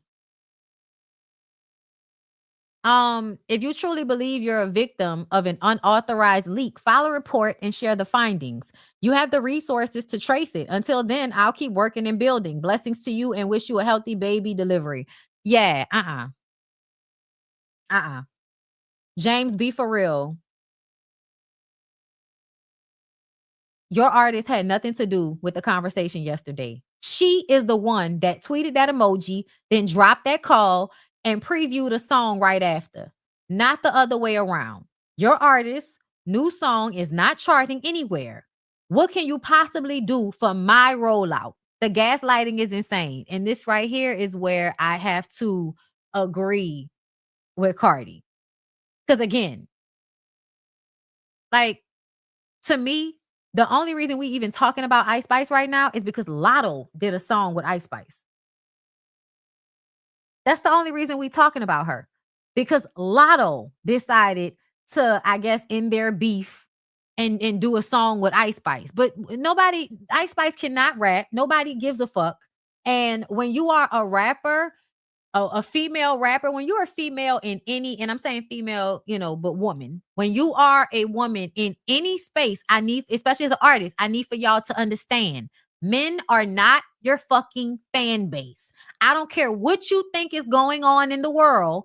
Men are not your fucking fan base. So if you think you're going to come out on sex appeal alone, shaking ass in these niggas' faces, and that's gonna keep you afloat, it is not. Because as soon as you lose a little bit of weight, or gain a little bit of weight, or get a man, or do anything that niggas don't like, now all of a sudden we ain't heard from you in a month of Sundays. And a lot of these girls are pick-me's and have been trained to think they're better than the next woman, Cardi included, Nicki included, right? So they will sometimes not recognize how the people that are actually buying y'all shit is women. What do you mean that's why Meg's struggling? What do you mean? Is Meg struggling? I don't know. I thought Meg looked good. I don't know what y'all talking about. I know y'all really don't like Meg. I know a lot of y'all don't like Meg. I don't know why. I think, when we talking about, when somebody did a list and they said the top 3 rappers and they said it was Meg, Cardi, and Nicki, I felt like when it comes to popularity, yes. Music-wise, I don't know. I personally like Megan. I think that we all know that music doesn't sell the way it used to. That's why Rihanna has not put out an album, because it's not financially beneficial when you've become a billionaire from selling makeup and clothes. Yeah. The music industry is not what it used to be. It's in flux. The way they chop up streams and record sales, that shit do not go well. And what you need is a core fan base that's going to rock with you in and out of you putting out projects. I think that's why Nicki still does the way she, does well. Meg, I think, is somebody that has like a fan base that supports her. She also does shit outside of music. So she's making money and doing ad deals and in other ways. To me, Megan is at the top of my list of the girls. And when I talk, and somebody said to me today that I'm like, girl, nobody in this world could tell me I have bad taste. Nobody in this world could tell me that. And then they was talking some other shit. I'm like, yeah, you really don't know what the fuck you talking about, because my favorite rapper of all time is the Notorious B.I.G. And then under that is Jay-Z. And then under that is Big Crit. And then under that is Black Thought. I like impeccable rappers. So when I say Meg is at the top of my list, that's because Meg is an impeccable rapper. And I don't care what nobody's talking about. And the people that say, oh, she don't switch up her flow, I feel like y'all are not listening. I feel like you're not listening. Now, I didn't like her last album as much as I did Traumazine, but y'all tried to act like Traumazine wasn't the hit that it was. Traumazine is a fucking hit. The only songs that I normally don't like on rap albums are the overly pop songs. That's why I couldn't really get jiggy that much with Doja Cat. I listened to it, and like the first 3 tracks, I wasn't feeling. The next, I want to say 5 to 7 tracks, I was like, okay, these are good. These are good. Because I'm not a pop person like that. Pop has to have deep roots in R&B or in hip hop in order for me to like it. I don't really fuck with pop like that. Yes, Planet Her, T. Doja is also at the top of my list. And if y'all want to talk about somebody that actually, to me, has taken Nicki Minaj's style and I think taken it to the level that Nicki couldn't take it to, and this is not about sales, it's about artistry. The type of artist that problematic biracial bitch, okay? Because I know that Doja is a nutcase, and I know she got a lot of issues about her. But Doja is a great artist when it comes to rapping and singing, and the way she's able to mix pop and rap and all of that, and her flows and how fast she could rap sometimes. Yes, like y'all can play all y'all want to, but to me, Doja is, I took Nicki's model and I improved upon it. Like that right there, okay? And yeah, of course, I love Doechii. I think she's smart. I think she is innovative. It reminds me of Missy Elliott, to some respect.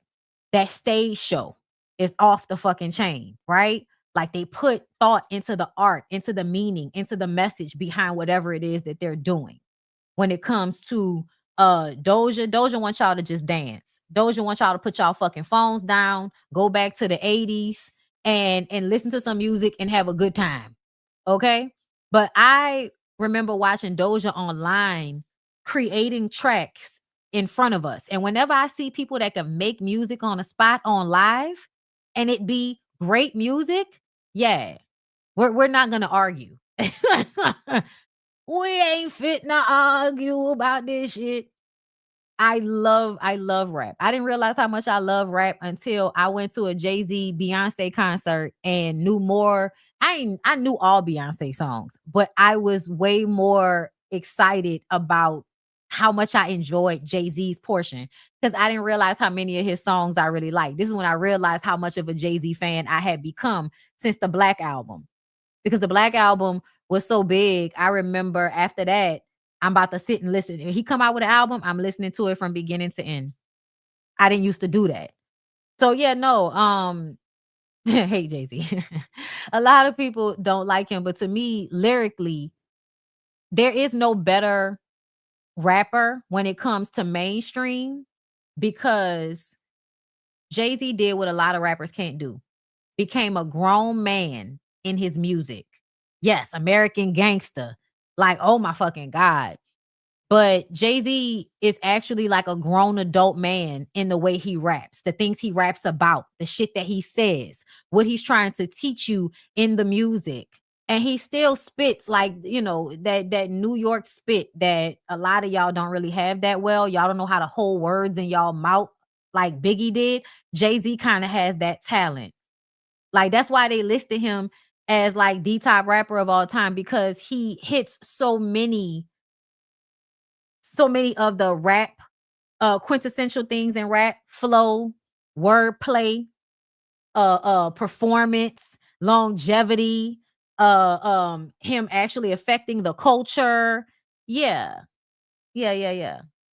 Oh yes, J. Cole and Kendrick are also in my top for men. If I wanted to come down a little bit further, I probably actually listen to J. Cole and Kendrick a little bit more than Black Thought, but there are some albums from Black Thought that have stuck to my bones like meat. Okay. And I just love his flow. I love the way he spit. Yeah, there's a lot of misogyny. But if you listen to like 444, American Gangster, what's another one that they came out with? The Carter album, the whatever, because y'all know Beyonce and him have two. Their albums together are always really good. 444 is still a masterpiece to me. I don't care what nobody talking about. 444 was masterpiece. Okay. I don't think many niggas that rap have been able to do what Jay-Z did as far as continuing to grow. Also, I feel like people forget Jay-Z was like the only rapper that had like 11 #1 albums or some shit like that. Yeah, Magna Carta. Thank you. That was a good one as well. And thank you for somebody that just said Lil Kim is slept on. Listen, I listen to Lil Kim more than Nicki Minaj. I like Nicki. Please don't get me wrong. But the pop that she does, it's not my wave. It's for who it's for, right? I'm more, if you ask me between Lil Kim and Nicki, I'm always going to choose Lil Kim. And that's because Lil Kim's pop songs were like R&B songs. They weren't like white pop songs. Like like some of the songs that Nicki came out with was so blatantly catered to young white people. What was that? And boom, ba-dum, boom, baby, got that super bass, boom, but y'all love that shit. And she did. She rapped her ass off. But essentially, the sonic of that sound annoys me. I'm sorry, y'all. That very that big talking up, talking on a track like high up here, and it's not like whatever the fuck that super bad, that no. I love, and Nicki had a song on that fucking first album that was 2 minutes long. I'm here. That shit. That, why is it that it can only see the worst in me? I swear sometimes I feel like it nurtures me. Listen, okay? Listen. I'm just a certain type of, rap enthusiast, and I don't like pop that much. And that's the reason why Nicki never really like stuck to me like that. I felt betrayed by her when she first came out. Because that first album felt way more pop than rap, almost cut in half. And I just, couldn't get with it. Also, she sings in her nasal passage, and that also annoys me just in general. If I hear somebody singing in their nasal passage, bitch, that works on my nerves. Okay, I can't get jiggy with that shit. Hold up, JT. Hold on. I'm about to check before I get off of here to see what else is going on. Not no motherfucking spiritual word, not Hollywood Unlocked with they bias asses. Let's see what it's on Spicy. Y'all, didn't I just finish telling y'all about the lady? She said I was a little ugly girl, but mom, in America, dark skin is beautiful. 在美国，黑皮肤很美的，你知道吗？是这样吗？是的。那你是个美女啦。Yes. Oh my God! You cancel her, okay? Not me. 你为什么不相信我在美国是美女呢？ Why don't you believe I'm beautiful in America? No, not shit. 你从小长大就是一个。 But I saw this, and remember I was telling y'all at the beginning of this live about the Asian lady and her mama and how she looked, and I wanted to show y'all since it was up here. 一个小黑妞，小丑妞的。She said your whole life in China, you were just like a little ugly girl. China. 我没记得你啥时候。 I don't remember you were never ever beautiful. 但是我现在美，妈妈，我现在变美了，你知道吗？在美国大嘴唇很美。Big lips is beautiful in America. 你觉得 Julia Roberts 你不是喜欢她吗？你说她大嘴唇漂亮，但是我大嘴唇不漂亮，为什么 ？Why do you think Julia Roberts is pretty with big lips? I'm not. 从小就不喜欢你的嘴唇。为什么 ？Why don't you like my big lips?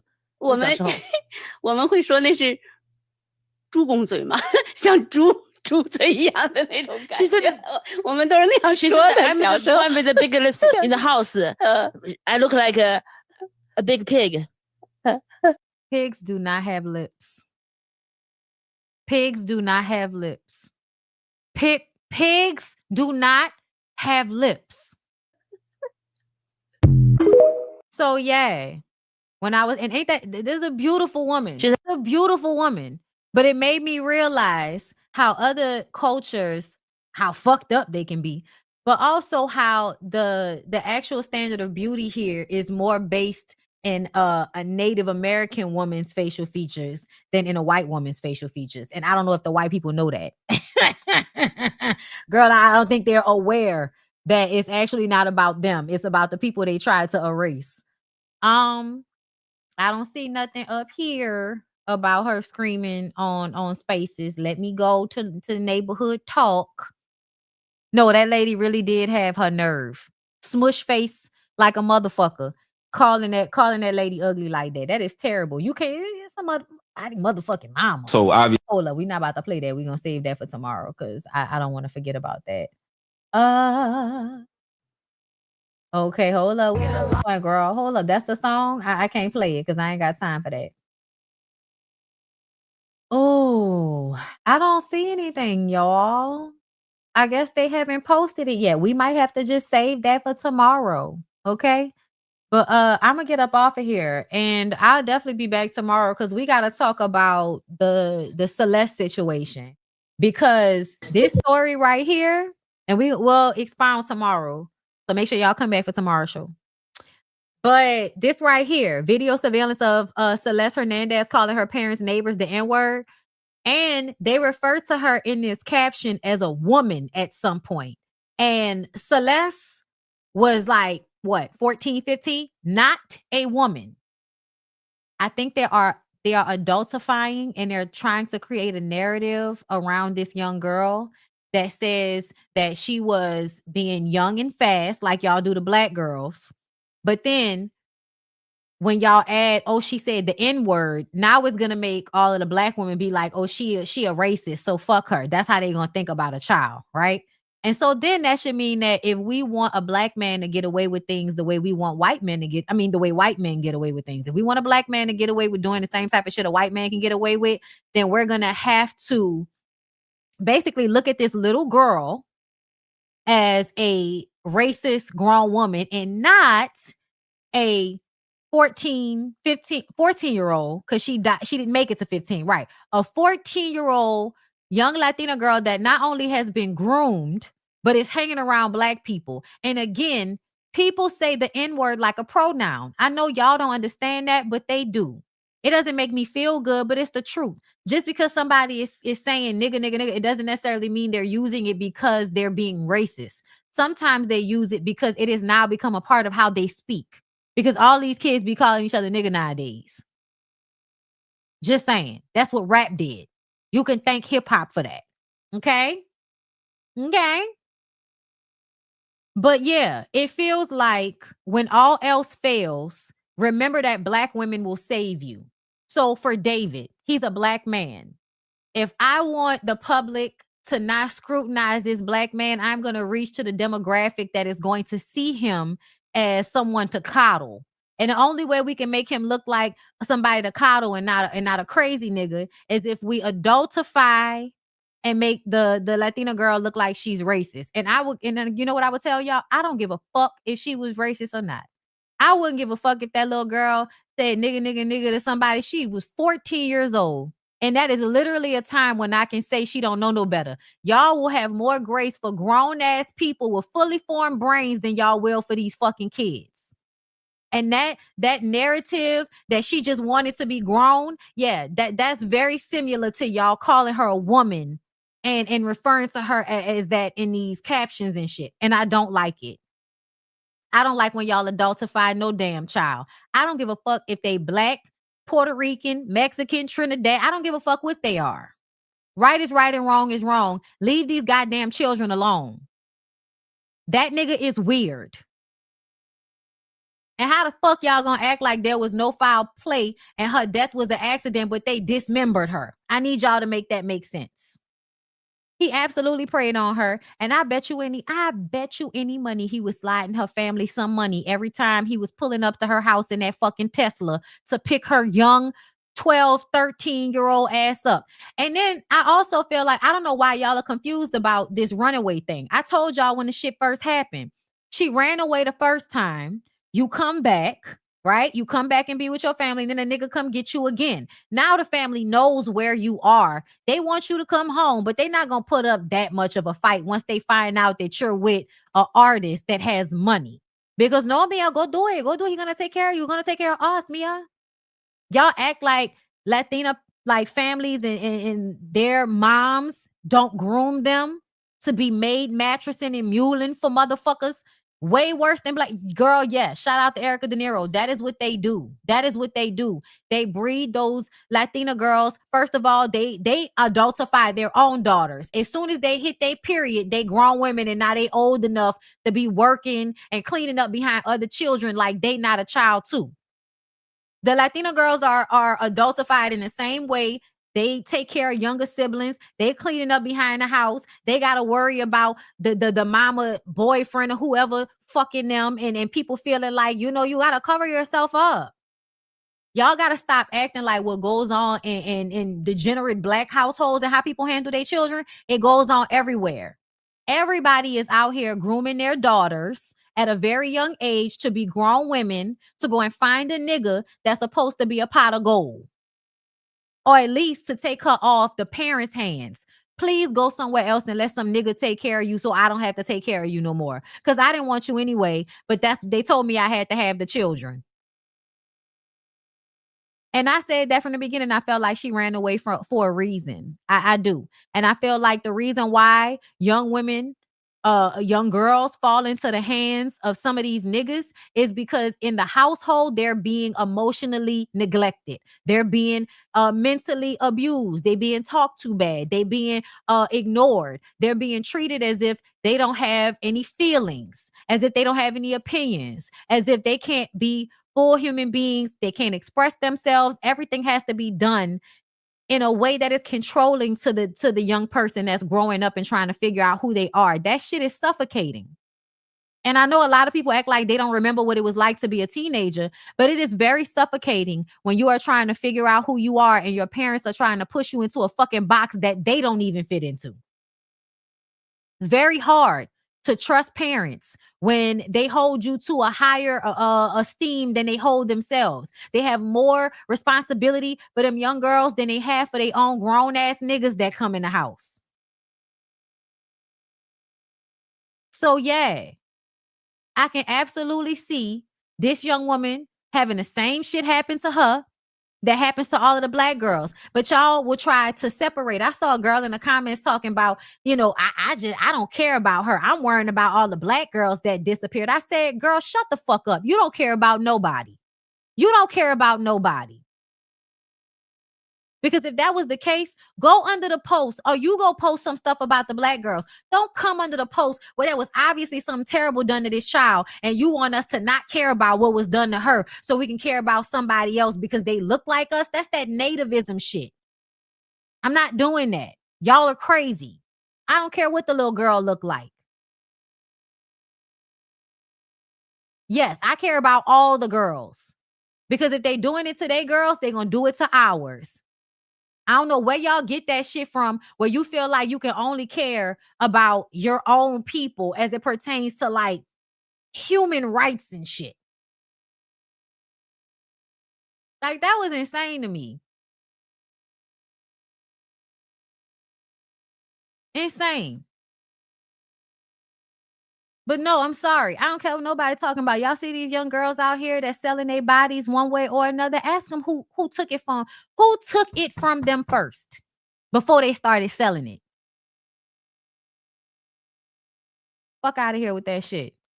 Hoes need to grow up out here in competition with fucking children and don't want us to have no empathy with them. Because a lot of y'all hoes be acting like that. Y'all in competition with children over these niggas. That's why y'all don't have no empathy for these young girls, for your own daughters and shit when stuff like this be happening. Because you trying to compete over dick that ain't worth nothing but lint in your pockets.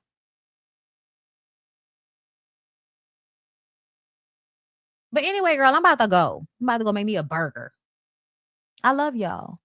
I hope y'all have a good day. Y'all watch these children. Talk to y'all kids, bruh. Okay? Stop treating these kids like shit so they don't want to run away from your house.